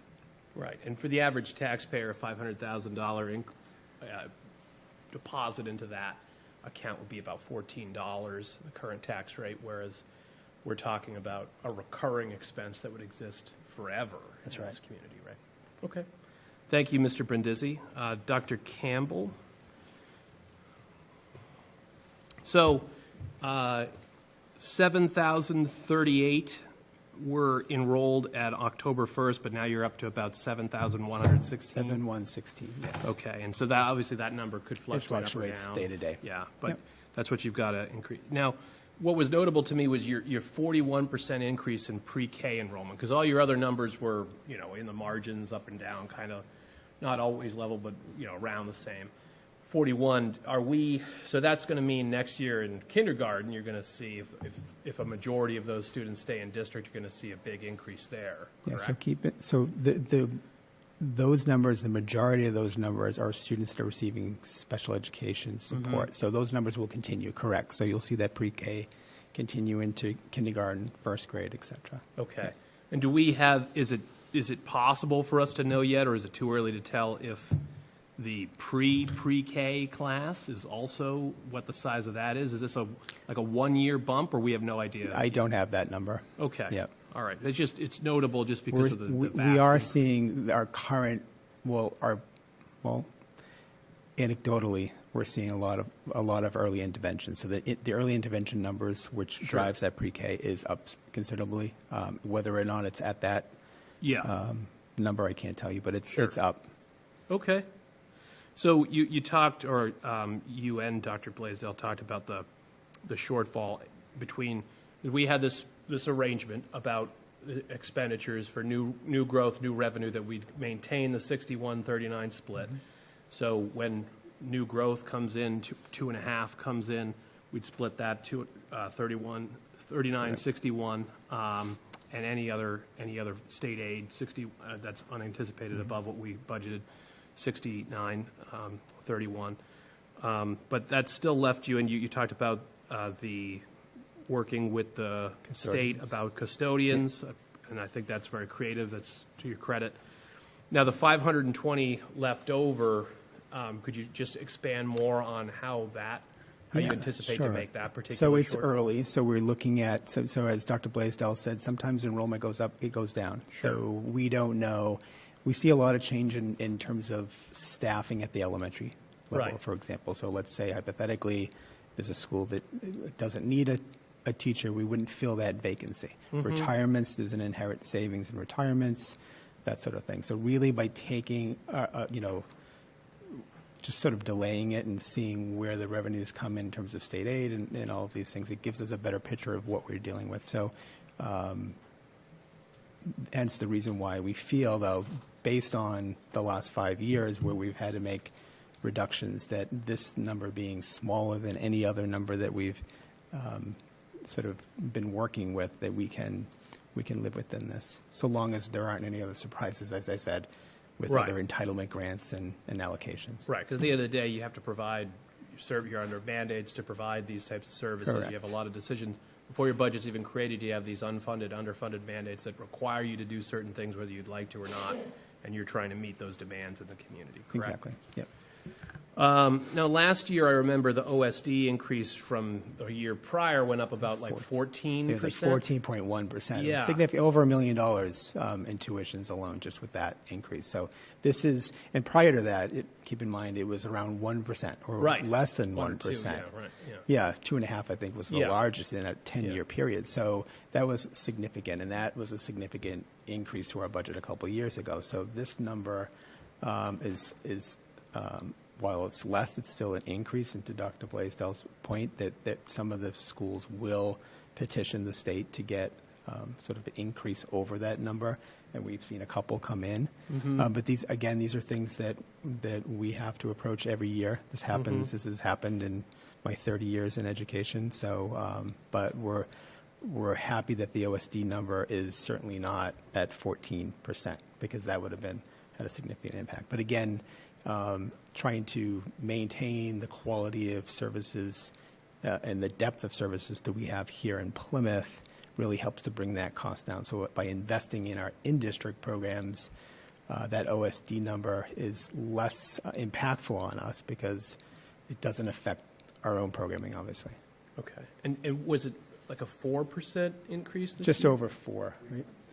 This year is 3.67. Last year was 4. Next year is 3.67. Okay, so between the two, it's almost like 18%. I mean, I know compounding percentages, it's not exactly, Yeah, but it continues to go up. correct. Yeah. Right, so it's 14, it's 4%, And then almost over 4 the on top of 14. last year's 14. Correct. Right. So, and then, we talked about the pay, obviously the town side also, we're all on the same contract cycles. And, paying our teachers a fair wage encourages more applicants and for people to stay in the jobs that they already have. And obviously, the value of an education in Plymouth, whether you have students in the schools or not, impacts property values and also your community. You're living in a community of people that are properly educated versus a community of people that are not. It's a wonderful benefit to Correct. the entire community. I would Correct. agree. So, but there is, there is a value there, and I just want to highlight that for folks. And I know you have a lot of mandates, special education, transportation within the district. You don't get regional reimbursement yet. I know you're working with the state delegation on that. I appreciate that, McKinney-Vento. I know that you have a lot of decisions, like I said earlier, that are made for you before the budget even starts. And I think you guys, do the best that you can within the means that you have. I think last year when we had this meeting, there was a different dynamic between our two groups, and part of the meetings that we've been having over this past year were to prevent that from happening again, so we could work collaboratively, because as I said at the beginning of my comments, that is not how other folks in this community view town and schools. We're all just one entity to them, and we should be acting more like that. And I think the work that you and the school committee and the rest of school administration have done over the past year have really demonstrated that you're committed to working collaboratively with us. So I want to thank you for that, and I appreciate the efforts that everyone has put in on that front. We feel very fortunate to have the collaborative relationship that we have with the town, and have worked with administration for many years as well, and feel confident that again, we're one community, and we're all trying to balance our budgets. We understand the challenges, and we feel good about that. So appreciate your comments. Thank you very much, Dr. Campbell. Thank you. Anyone else have questions? Ms. Shaw? No, I answered my own question on Google. Did you? Yeah. Anyone else? Anyone? Mr. Malaguti? Thank you. Mr. Campbell and Mr. Blaisdell, if I could ask a couple questions of you. So earlier in the presentation, you were talking about your software and asking if there was either redundancies or needed software, unneeded software, stuff like that. Could you explain a little bit further on that? And within this question, a number of years ago, the town and schools implemented a consolidation committee that one of the attributes of that was actually talking about the sharing and consolidation of software programming and stuff like that. I'm wondering if that's still being in play for this, or actually as an option for this or next year's budget cycle. Thank you for your question. So, I'll answer the second question first. So, consolidation, we've had lots of conversations about that, and certainly are open to looking at how we can be more efficient, and if there are any redundancies in our services or the way we approach that. So, we're clearly open. I know I speak for the school committee regarding that. Technology speaking, that's not a part of what we've done in this budget.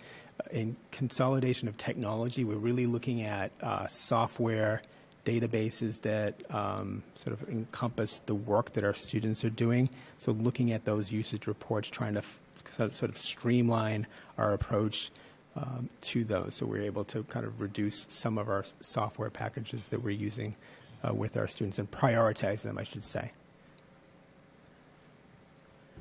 Thank you. And the other part, I have a question for the technology is, I know, I can't remember if it was last year or the year before that, when the district was looking at the need for the Chromebooks and other things, there was talk about either the students paying for a certain lease of that, or if the schools were looking at other additional funding or other grant opportunities for those type of expenditures. Yep. So that is something in my future concerns. I think that was on my slide right there. Technology replacement, right? So that's something that as we move forward, not for next year, we feel good about the next 2 fiscal years in terms of our technology. We were not a one-to-one district when COVID hit. And what I mean by one-to-one is a device in every student's hand. That was very problematic when we shut our schools down. Students did not have access. We're trying to educate students in a remote environment. Many of them didn't have wireless access at home, let alone a computer. They were trying to do work on a phone, a family member's phone, going out to Panera or outside of our schools to try to get access. We were able to, because of the one silver lining, I'll say, from COVID was some of the federal stimulus dollars that we received, and we were able to alleviate that and fix that. So we were able to go one-to-one, again, all grant funds supported to correct that. So we're now a one-to-one district. So our students use Chromebooks, which are very inexpensive devices. There's no hardware inside them. It's all in the cloud. We're okay with our devices, but the next couple of years, again, based on the operation systems that those devices are using and the age of those, our tech staff is very good about fixing them if there's issues, but we feel confident that we're okay for the next couple of years. Thank you. I just have one comment. This is probably more directed to Mr. Blaisdell about the energy.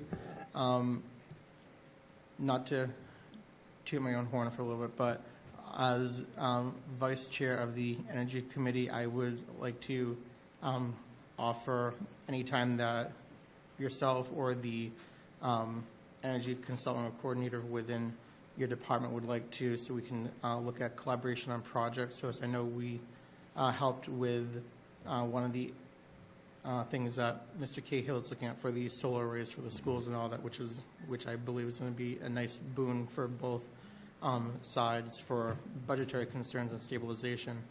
But anything that you think is on the table that you may need or whatever, I would love for cooperation and idea exchange for that committee. Thank you very much. Much appreciated. And then, Mr. Chair, if I just have one question for Mr. Brindisi and Ms. Barrett. For whomever is the one that could answer this, I know in the cherry sheets that we were looking at for the reductions and the offsets that we get, that certain programs that the state has that part gets siphoned off from the cherry sheet allotment to us for either like air pollution and all those other sort of things. I know we had one that was a decent amount of money for when we had the active MBTA station, and I don't know if we are still getting that knocked off the cherry sheet or if that funding has been restored back since we no longer have an active MBTA station.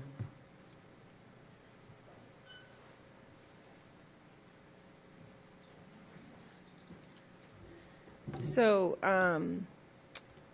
when the station closed, we were charged on our cherry sheet for that station. So when it closed, for a number of years, it was zero that we were charged. And just recently, within the last couple of years, we're charged like, it's a very small amount. It's like, I think I looked at it yesterday, it's like $24,000.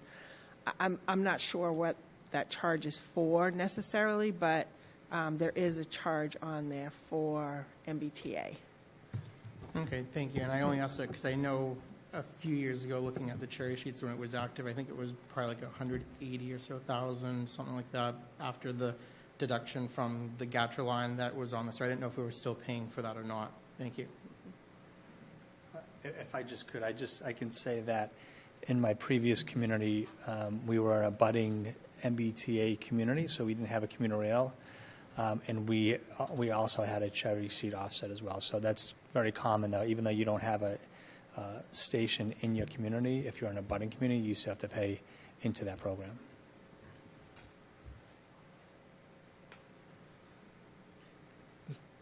Ms. Shaw, and then Mr. Blitzer. Dr. Campbell, can you just briefly maybe explain a little bit about the process of a preschool student qualifying to be in the preschool for services? I don't know if a lot of people understand what goes into qualifying for those services, so it might be good to explain that. Just briefly explain the process. Yeah, so two ways. Sometimes it's coming from early intervention, so students that are receiving what we call EI services before age 3, but upon age 3, there are students that have an identified disability that would be eligible for services. So our staff are going in, doing evaluations, working, coordinating with early intervention agencies, sometimes other preschools. In addition, other students there may be some concerns that are brought up once they're in our preschool or hit that age where we're doing evaluations, and our team of teachers that are in our preschool, whether it's our speech pathologists, occupational therapists, physical therapists, special education teachers, et cetera, teachers of the visually impaired, if students have complex vision issues, are a part of that process to determine the scope of services and the delivery of those services through an individual education program. Thank you. You're welcome.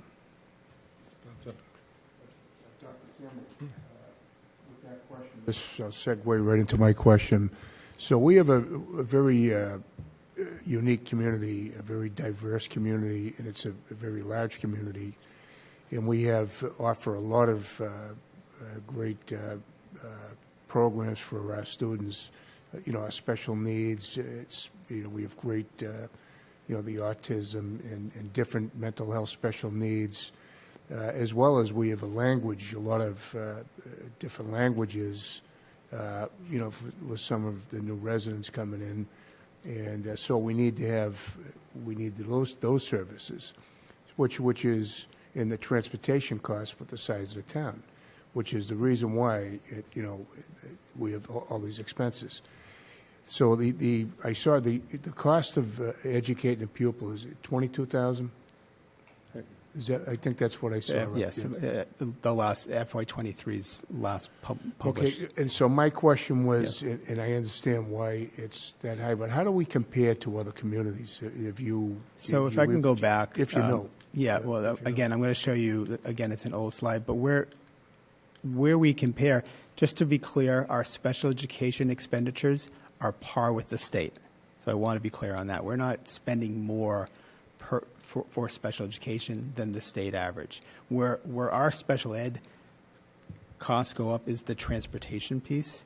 But for educating our kids is comparable to the state. So if you look at state comparisons and to the dollars, we're not spending an extraordinary more amount of money towards special education than other communities.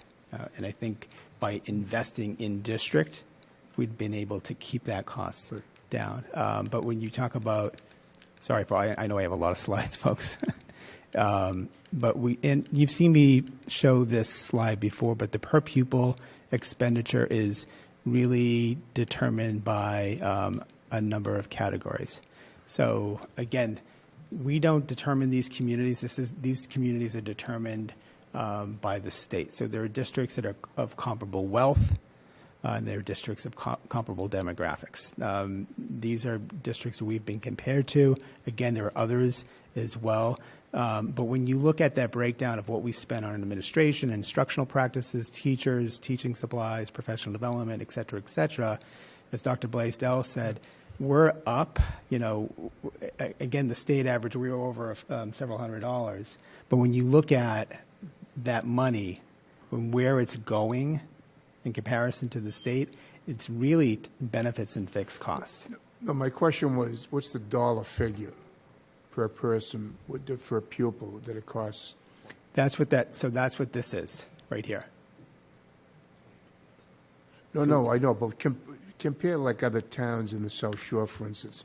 I just want to let people know that, we're not overspending, and the No, we're costs are not. what they are. No, we because- may be over in comparison to other Yeah, but it might be a little lower, but when you compare, But it's in these categories right here. So the ones that are being pointed out here, the transportation piece is encompassed in pupil services. So when you see 2790, our transportation, I did part of the bill that we're trying to get and really get relief for communities like Plymouth, and it also applies to other communities as well that are rural communities that have to transport large areas. We're a suburban community with an urban fridge with rural conditions, right? So we've got it all.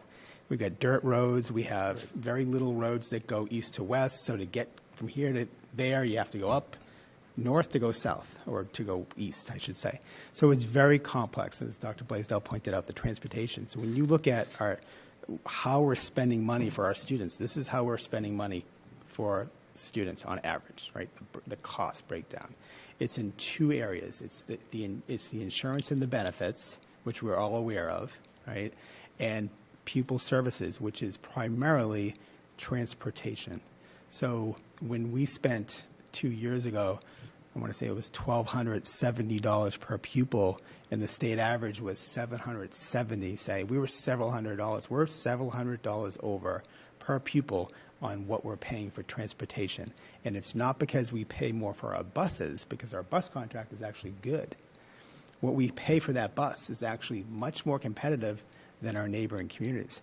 What our challenge is the number of buses we need in order to transport our students. So that's our challenge. So when we have more buses, because we're the size of, like, you could take the 7-8 communities around us, and they're not as big as Plymouth. So it's hard to compare us to the neighboring communities when it comes to transportation. So we're not, to your original question, Mr. Bledsoe, we're not spending more education instructional dollars than our neighboring districts. In fact, we were paying less for our teachers, right, until recently. Where we're spending more is in transportation, and we're trying to address that just to make it aggressively. simple, the services justify the cost. Correct. That's all I want to make that point, that the services justify the cost. Mr. Mahoney? Yep, good, thank you.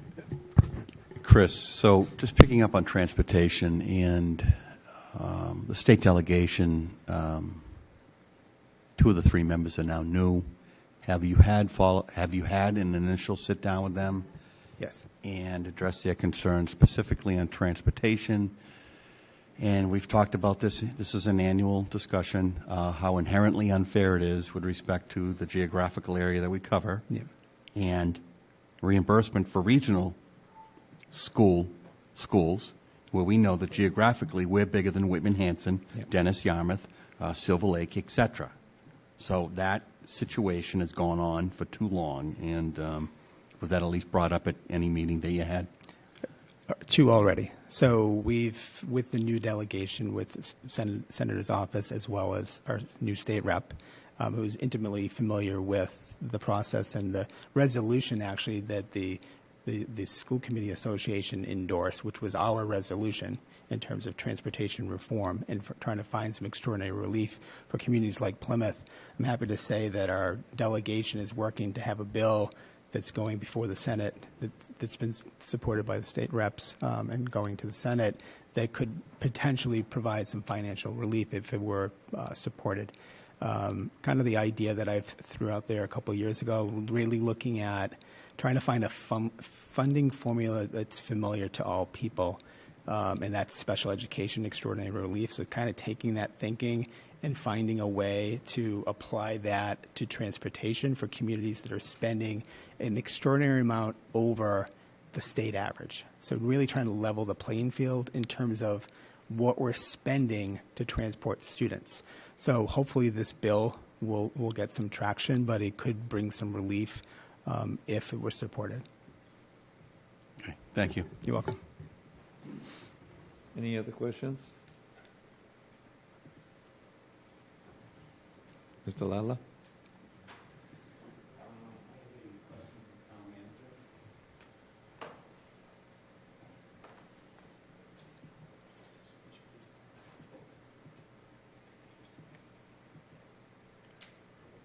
Town manager, please. Derek, can you bring up the town and school general fund expenses? Jade, can you switch the slides? Thank you.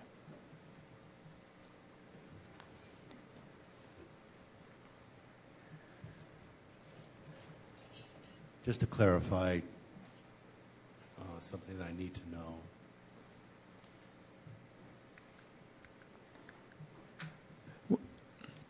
Mr. Lala, which slide were you referring to? It's the town, it's this one right Okay. here. That's the one. So the section that says school, salaries are at 98 million, expenses at 40 million, debt services at 8 million, and fringe benefits at 37 million. 40 billion. That totals up at 184 million roughly. Is that 184, is that the number that the town pays to keep the doors open to the schools? Essentially. I would say this is the number that the That's town the yearly pays number. to provide education services to this community. Got it. So just help me understand this. So, oops, just confused. Just one second. Because I'm confused. We just want to be clear. So what we did in this whole process was the whole operating budget for the general fund has salaries, expenses, fringe benefits, debt service. Each of those categories is associated with either a town department or a school department. And when I say school department, we include charter schools, because we are charged a charter school assessment. We include separate line items in the budget that are voted for the Medicaid program and the out-of-district transportation. So there's all of that. And then we break down the debt service for town projects versus school projects. So that $184 million is for all educational expenses across the board. Okay. Okay. All right, so 184 million to provide education for the children of Plymouth? And are there roughly 7,000? No. What's the school population with this number? So, I don't want to speak for Ms. Barrett, but that we have 7,116 students. That number does not represent the 7,116 students. It represents all Plymouth children that reside in Plymouth. Okay. There are well over 1,000 students that are Plymouth residents that are not in the Plymouth public schools. So that's going to be factored into that number as well. Okay, so what is the number that we need to factor into that? I only have the Because number typically, for us. if you have, So you're trying to get a per pupil cost out of the I'm trying to get an 184 accurate million. number So that I can understand. Because the number that I get I'm not sure if is we'll ever be roughly able to do that, but, $26,000 per. So what, I'm not sure if it necessarily means anything, that number that you're trying to look for. Okay. So when Department of Education and Secondary Education develops the per pupil expenditure for every community in Massachusetts, there are items that they exclude from that calculation. One of them is debt service. One of them is, there is like a transportation cost per student, but they break out some things. So we, as part of our end-of-year process, the school department and the town, actually, the school department fills out this end-of-year report. The town puts all of these town costs on there. We put on their debt service. We put on there the assessments that are charged by the state for the charter school and for school choice. We put on there all of the expenditures on the town side, which include the benefits and the insurance and other items. So everything's in, that number includes everything. Understood. So the everything number is 184 million for the education of the Plymouth school children. Yeah, I mean, it also includes debt service, so it and includes principal and interest on every school project that we've ever borrowed for that Everything. still has debt service. I Yep. understand. You have to pay debt services every year to maintain loan balances, et cetera. I understand that.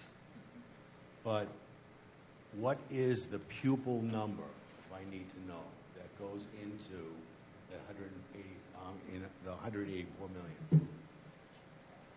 I think, like I said, the state at this point in time has only released the per pupil through FY23. They haven't released FY24 yet because the end-of-year report that Lynn was just talking about was due on September 30th. There's districts in this state that still have not even submitted that end-of-year report, even though it was due September 30th.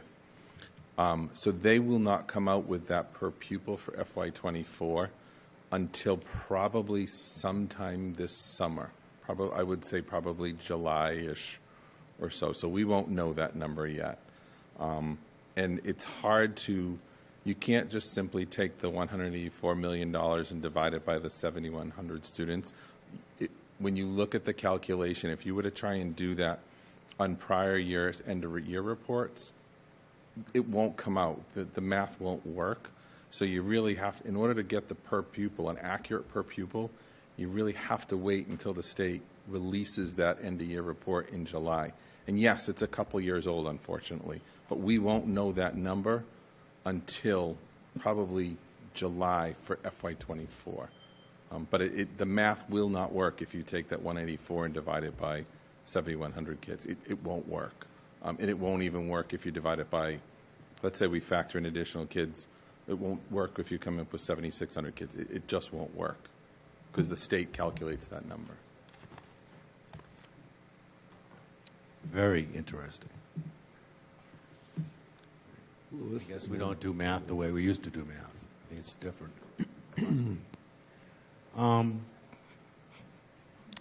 Another question I have.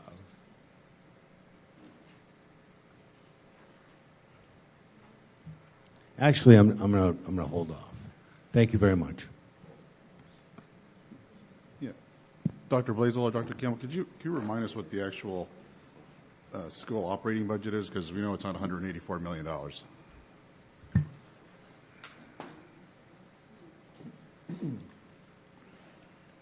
talking about the proposed Yes, school budget? Yes, the actual operating budget that we would Yeah, so of that, divide the so, 716 right, so by. when you look at the proposed budget for next fiscal year for the school department, all right, let me give you an exact number.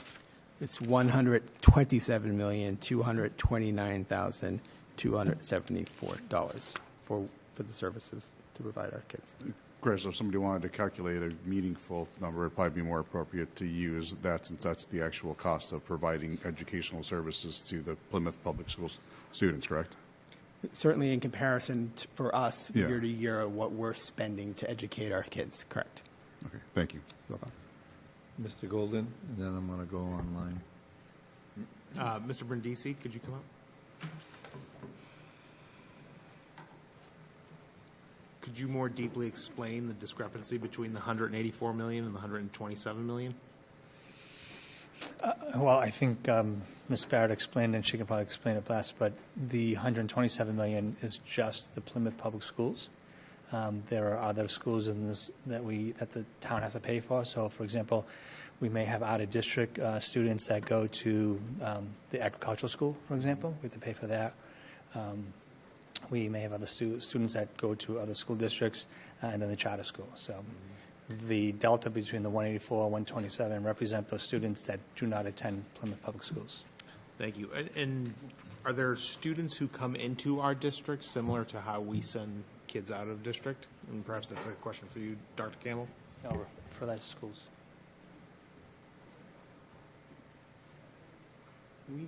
We don't operate on school choice, so inter-district school choice. That's something that if the school committee voted in June, but did not vote to oppose school choice, we would be bringing students from other communities in, but we do not offer that.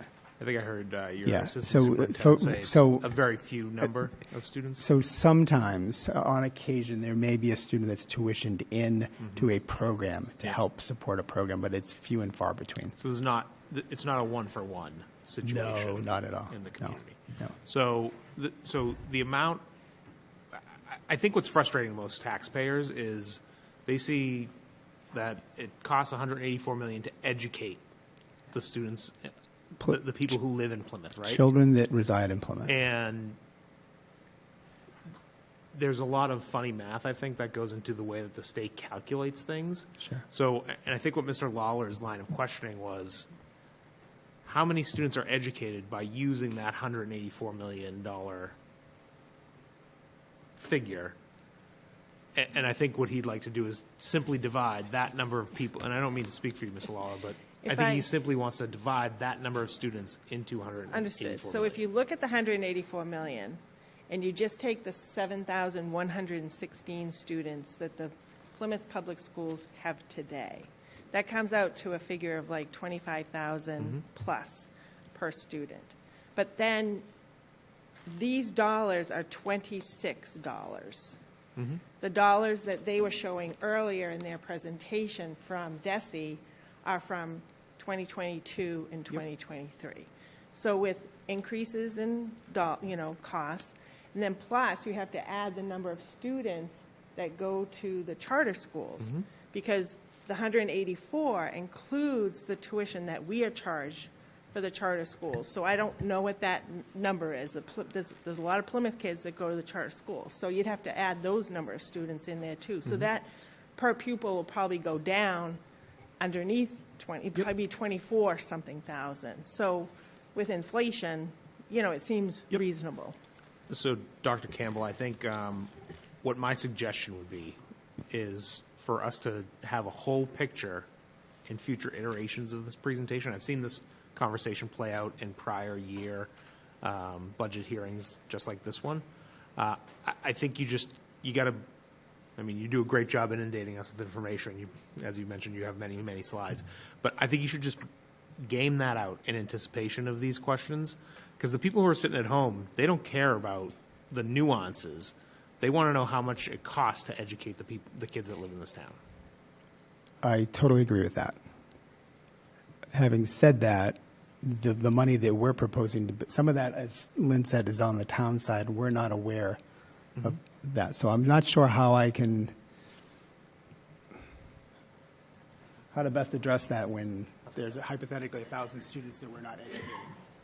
Yeah, I think to your point, this is the town slide. So given tonight's conversation, what we can do in the future is we could have, on the school side, a third piece of the pie. You have one that suggests Plymouth Public Schools are 125 or thereabouts, and then an other education piece of the pie that represents the charter schools and any other out-of-district costs that the town may have. Yeah, Mr. Presidano and I were just speaking, and I think just communication between the two of you to avoid these confusing conversations in the budget hearing would go a long way. Understood.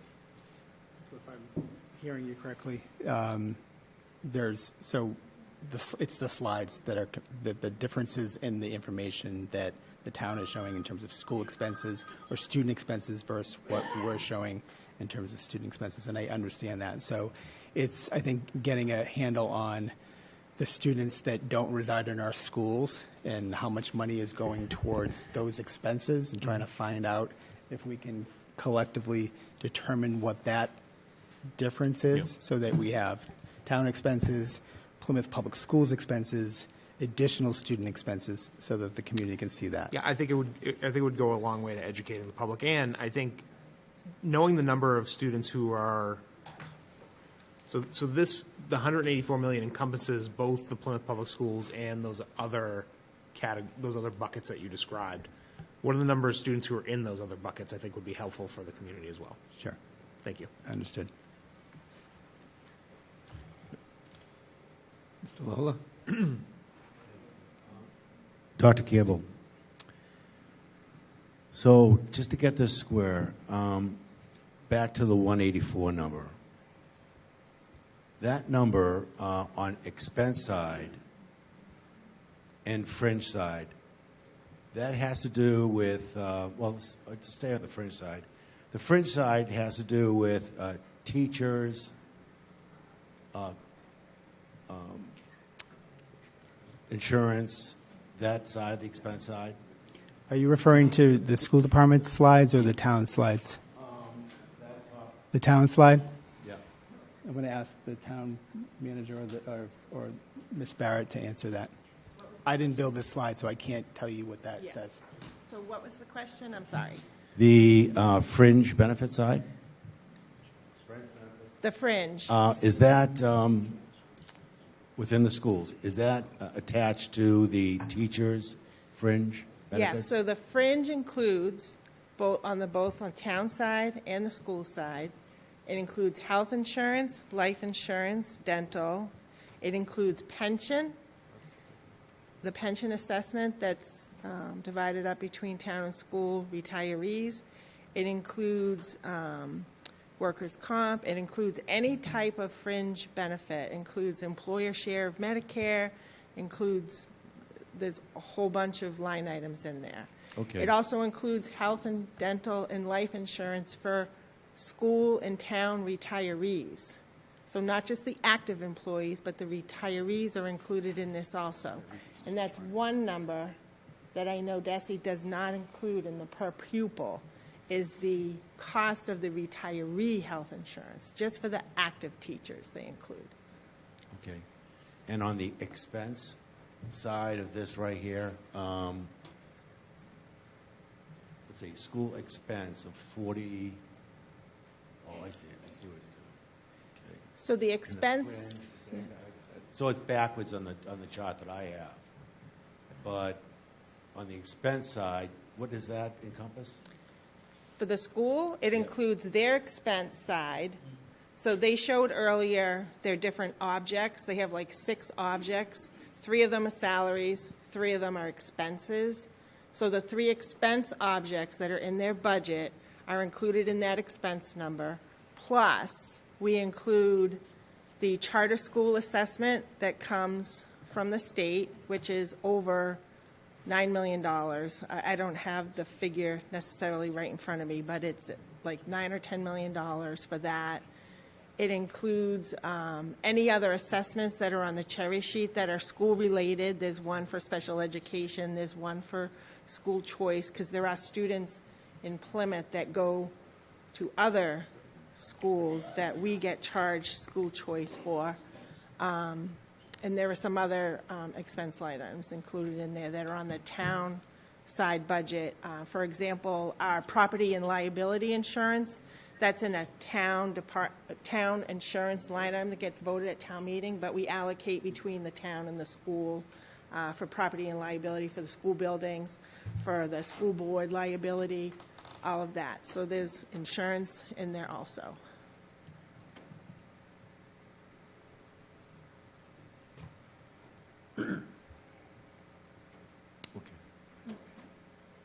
Thank you. Thank you. Sir, can you hear us online?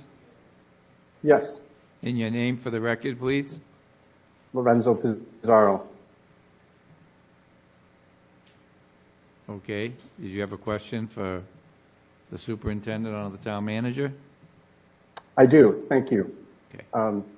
Through the chair, thank you for the presentations. I had a question regarding the breakdown.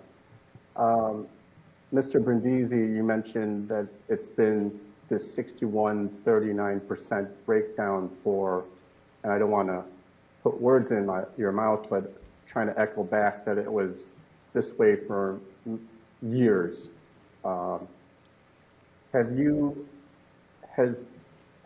there been any benchmarking against this? Because when we think about at the margins, when you're looking at 31, 39, and 61, any shifts in percentages either way is significant from a core services point of view.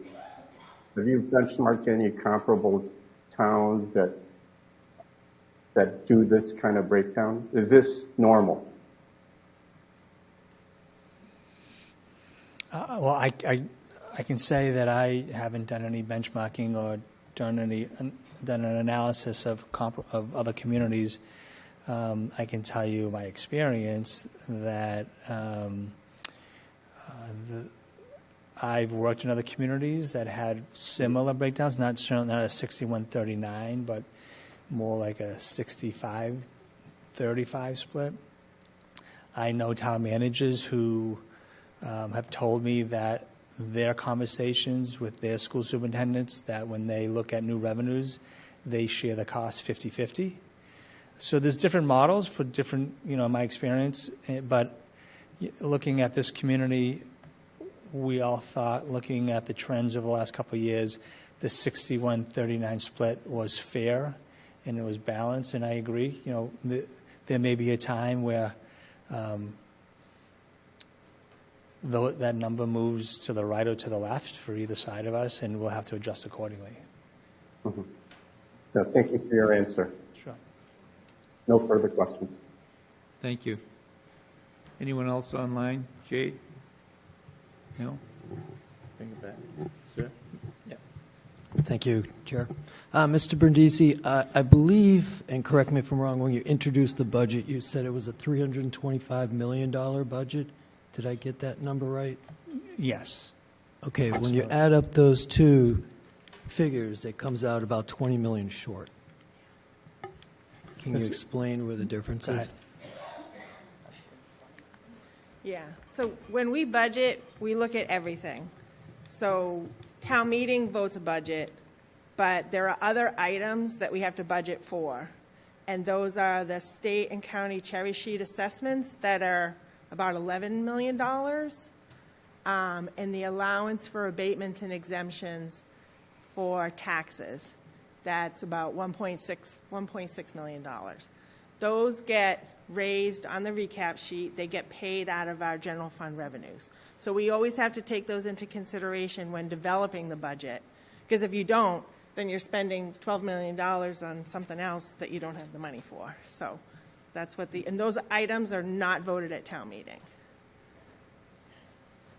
Mr. Canty? Thank you. And Steve, the remainder would be the enterprise funds, which are treated differently, as you know, in the budget for viewers at home, paid by the ratepayers. But if you look at that total budget, 325, that's where that total number, what Lynn just said, as well as the enterprise funds.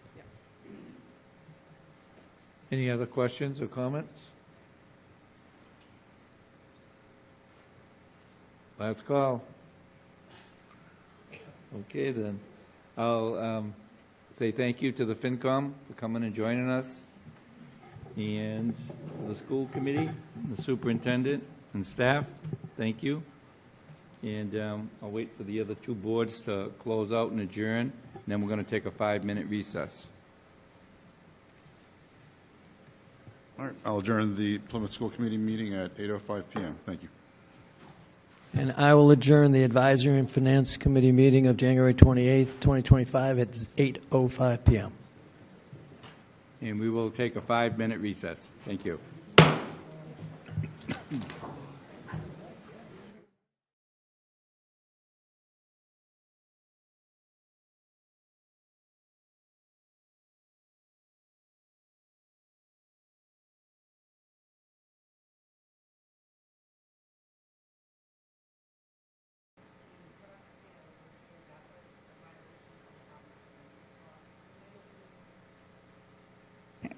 So we'll be looking for the minutes for that so that we can see what was discussed. I want to come back to the topic of the Plymouth Foundation. There are still no answers, particularly with regard to their role in the Hedges Pond sand and gravel mining and development project.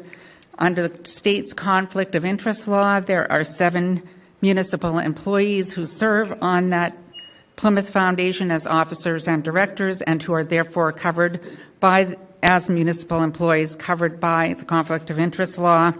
One of them is the town manager, Mr. Brindisi, Mr. Hartman, Mr. Quintal, Mr. Wallace on the ZBA, Kevin O'Reilly on the ZBA, Jane Kimball on the Economic Development Committee, and of course Mr. Cole himself, who is clearly an employee. So as you know, the Plymouth Foundation owns the land at 71 Hedges Pond Road. The town sold it to the foundation for $1. It was viewed by the community as conservation land. The foundation has a development plan that involves commercial development and sand and gravel mining. The planning board recommended approving that project over the objection of the Cedarville Steering Committee and over the 2 legal opinions that it was provided, following a detailed review of the bylaw by myself and Mr. Abbott, a well-known attorney in the community. The town select board and the building inspector received over 1,000 letters from the community asking that that project be rejected. Yet on January 16th, the building inspector ignored the public opinion and the 2 legal opinions and granted a building permit to the Plymouth Foundation to conduct sand and gravel mining on that property and develop it. Again, we have a town employee granting a permit to an organization that the town manager serves on as a director. This is, if not an appearance of a conflict of interest, certainly multiple conflicts of interest under the state's ethics law. And this is not the first appearance of a conflict of interest involving the Plymouth Foundation. A public records request of many thousands of pages of minutes shows their closed-door discussions. Ms. Shannon, do you need a little more time? I do need a little more time. Okay. A few more minutes. Matters that this board discusses routinely in executive session are then the subject of discussions by the Plymouth Foundation in its meetings, according to the minutes. So, in our view, we are asking that all the municipal employees on the Plymouth Foundation resign, that it comply with the open meeting law. An open meeting law complaint has been filed against the Plymouth Foundation because it is a public body under the open meeting law. And the $2.6 million in revenue that the Plymouth Foundation has appears to be largely and solely derived from land deals involving town land, including the property at 106 Hedges Pond Road, where there was a sand and gravel mining operation for many years that generated revenue as shown on the Plymouth Foundation's tax returns. So we want accountability. That project should not go ahead at 71 Hedges Pond Road until all of these issues are resolved. Thank you. Anyone else wishing to speak on the public comment? Jade, is there anyone online? Do you know?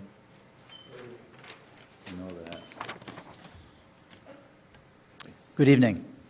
My name is John Platt, and I'm speaking this evening as co-chair of the Town of Plymouth's No Place for Hate Committee. It has been brought to our attention that on January 14th, a town meeting member sent an email to more than 100 recipients, including other town meeting members, with the message, Sig Heil.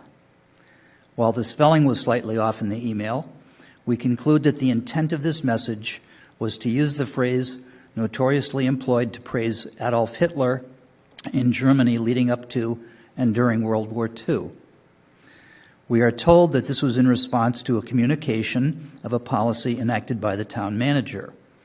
We are in no way contesting the person's right to criticize such a policy, but rather the specific wording of the response. We are immensely concerned that this phrase would be employed by anyone in 2025, much less by an elected representative in our town. While free speech is, as we all know, protected under the U.S. Constitution, and such a phrase may not exactly fall under widely accepted definitions of hate speech, it is certainly considered anti-Semitic and offensive to Jews and others as well. Hence, we strongly condemn this statement. We would take this opportunity to remind everyone of the guiding principles for Plymouth's staff and elected and appointed officials, which were adopted by the town in a unanimous vote by the Board of Selectmen in 2013. In part, they state, serve as a role model in your actions and speech to others, remembering that others will watch, observe, or read about the interaction and set an example of the proper way to treat each other. Also, there is no place in civil discourse for disparaging talk. Finally, we would also draw your attention to the pledge, which was unanimously adopted by the Plymouth Select Board in 2020. It states, in part, we pledge to seek out information and opportunities to understand how we and others have been affected by racism and social injustice in order to expand our consciousness, to be more aware and sensitive to the use of overt and subtle expressions of racism and racial stereotypes. We have written to the town meeting member who sent the email, giving our opinion of the email and urging that these precepts be taken seriously. Thank you. Thank you. Anyone else wishing to speak under public comment? Okay. Town Manager's report, Mr. Brindisi. To the Select Board, I would like to respond to some of the misinformation provided this evening, because I think it's important for the community to understand the facts of some of these allegations proposed by Meg Sheehan. So first and foremost, the Plymouth Foundation, in which she references, is a 501c3, and under the open meeting law is not required to abide by the open meeting law. So her suggestion they have violated the open meeting law is false and inaccurate. Additionally, she points out my role on the foundation board, the chairman's role on the foundation board, and the director of planning's role on the foundation board. The foundation's principles of operation have, when this was created, I think decades ago, well before my time and previous town managers, set aside 3 positions on the board. I believe the board is about 14 members, and the principles of operation will require the town manager, the chair of the select board, and the planning director to be members of this board. So that is embedded within those guidelines. As her comments to the Hedges Pond Road property, this is true that the town meeting took action.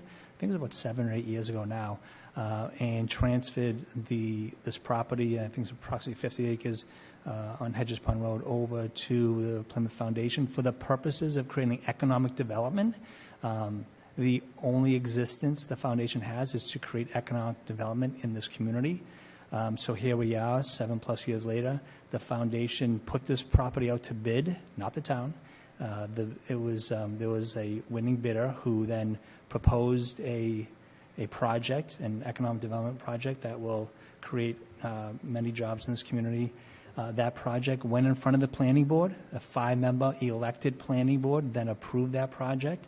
And then in return, the Director of Inspectional Services went ahead and issued a building permit. So those are the facts. I know they were clouded by much of the misinformation that was presented by Ms. Sheehan today. I'm happy to meet with any community member who wants to sit and go through the facts and not consume the lack of information that was provided by Ms. Sheehan this evening. So moving on to my town manager's report, I have a number of items I'd like to report to the community this evening. I want to start by saying that there's been a lot of work that's been taking place over Memorial Hall, but I want folks to be aware, especially those folks that attend Memorial Hall, that in the next couple of weeks, they're going to see the installation of metal detectors. This is part of our process of increasing security over at Memorial Hall and ensuring a safe place for folks to attend. But what I also wanted to let the board know in particular that I've asked Joe Goldberg and Commissioner Brady, who supervises the Memorial Hall, to come before the board in the next few weeks and provide an update, because there's a lot going on over at Memorial Hall beyond the metal detectors. They plan to come in to talk about these new security measures. They want to present to the board some new proposed fee structures. And then, as you all know, we've engaged an engineering firm to redesign Memorial Hall. There are a number of improvements that need to be made from the roof down to the foundation. And so I've asked them to come in a couple of weeks to give a full update to all the things that are happening over Memorial Hall. So we're looking forward on that update. Folks need to be aware that this coming Thursday in this room from 5 to 7 p.m., the Board of Health will be holding an informational update. They're looking for community input. They are considering a ban on takeout styrofoam containers. And so, again, looking for community input on the ban of such containers. So I will keep the board posted as to the outcome of that listening session. Speaking of listening sessions, this week, this Thursday as well, at 6 p.m., the last master planning session will be held. That's going to be held at 6 p.m. down at Red Brook. Again, this is the last master planning listening session that will take place. Again, it'll be at 6 p.m. At Red Brook. The town clerk asked me to mention that the street listing, also known as the town census, has been released. Everybody should have already received this at their home. She's asking folks to return this as soon as possible, hopefully within the next 2 weeks. This, as you all know, helps inform our census and our population for future elections moving forward. I received an update today regarding Halfway Pond Road. There has been some widening of the road. Some folks may have noticed that. This is the intersection of Halfway Pond Road and Long Pond Road I'm referring to. This is the long-awaited signalization over in this area. So there has been some widening of the road. Some of the utilities have been moved. We're waiting to complete the utility movement, and we have been told that we are expecting that the contractor will be on site sometime this spring to complete the project. So I know that especially the folks in that area of town have been waiting probably close to a decade for this signalization to get complete. So looking forward to the completion of that as well. And then I just wanted to end with, well, I want to make one announcement that Rick Bossy, who's been a long-time stormwater engineer, has now been promoted to acting town engineer. So congratulations to Rick Bossy. This position has been vacant for quite a long time. Rick does an amazing job in the stormwater field, and so he's stepped up to, at this time, be our acting town engineer. So we're looking forward to the work that he is going to do in this position. And then our weekly update regarding avian influenza. So we are very focused as much as we can, and I say we, our communications coordinator, our public health division with Karen Key and Michelle Brady, very intentional on trying to keep the community apprised of everything that's going on. It's very concerning for folks that live in neighborhoods that they see deceased birds in and around their pond area. So our staff have been working very close with the Massachusetts Division of Fisheries and Wildlife. They came to town on Friday. They returned to town yesterday. They came back today, and they removed another 12 birds. In total, the state has removed 67 birds. And as I reported last week, our animal control office continues to take phone calls, and they continue to remove birds and wildlife. To date, they have removed approximately 29 birds and 3 wildlife, and they will continue to do that. The problem we have faced right now on this issue is that, especially the folks, again, that live around these water bodies, what they're seeing is a lot of dead birds frozen in the ice. And the state continues to come out on a daily basis to assess those environmental conditions. Right now, they do not feel it's safe to go out on the ice and remove these birds. They will continue to make that assessment. Once they feel it's safe, they will remove those birds. But we're asking the community to have patience with us because of those conditions on the ice. The state will be in town tomorrow. Their focus tomorrow is going to be on deceased birds in the Baker Road area. So, and then at last, I'd say we haven't received any final laboratory results yet, but as we mentioned in the past, that all of the evidence points that this is certainly avian influenza, but we haven't said that in a positive fashion just because we're waiting for the lab results to confirm such diagnosis. So more to come on that. We will keep the community apprised on that. And one other item that I want to announce, we have a separate flyer that went out this evening. Tomorrow afternoon at 12 o'clock, there will be a live Zoom session. It's going to, Director of Public Health Karen Keene will have this session. She will talk about avian influenza and the things that we're doing. This will also be an opportunity for the community to ask questions to her directly, and this will be moderated by our communications coordinator, Casey Kennedy. So again, it's just another attempt to try to keep folks informed. And if folks do see a dead animal on their property, I would ask them to call our office at 508-322-3339, or they can call Animal Control at 508-888-1186. So again, we'll do anything we can, but we do believe that we're going to be dealing with this outbreak at least into the early parts of the spring months. So, pending any questions, that's all I have this evening. Any questions for the town manager? Seeing none. I just have one, Derek. Anything on the quake tremors? So nothing real to report. So we certainly, when we heard about this, engaged our emergency management director and fire chief quickly. They did receive a few phone calls. There has been no damage reported in town as of yet. But yes, we certainly got phone calls. Folks were asking what was going on, and we did report, as the news reported, that there was some tremors. And certainly up in the York, Maine area, I think they had the large amount of damage up in that area. Okay, thank you. Select board discussion, new business.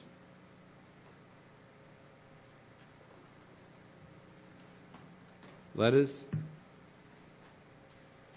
Old business.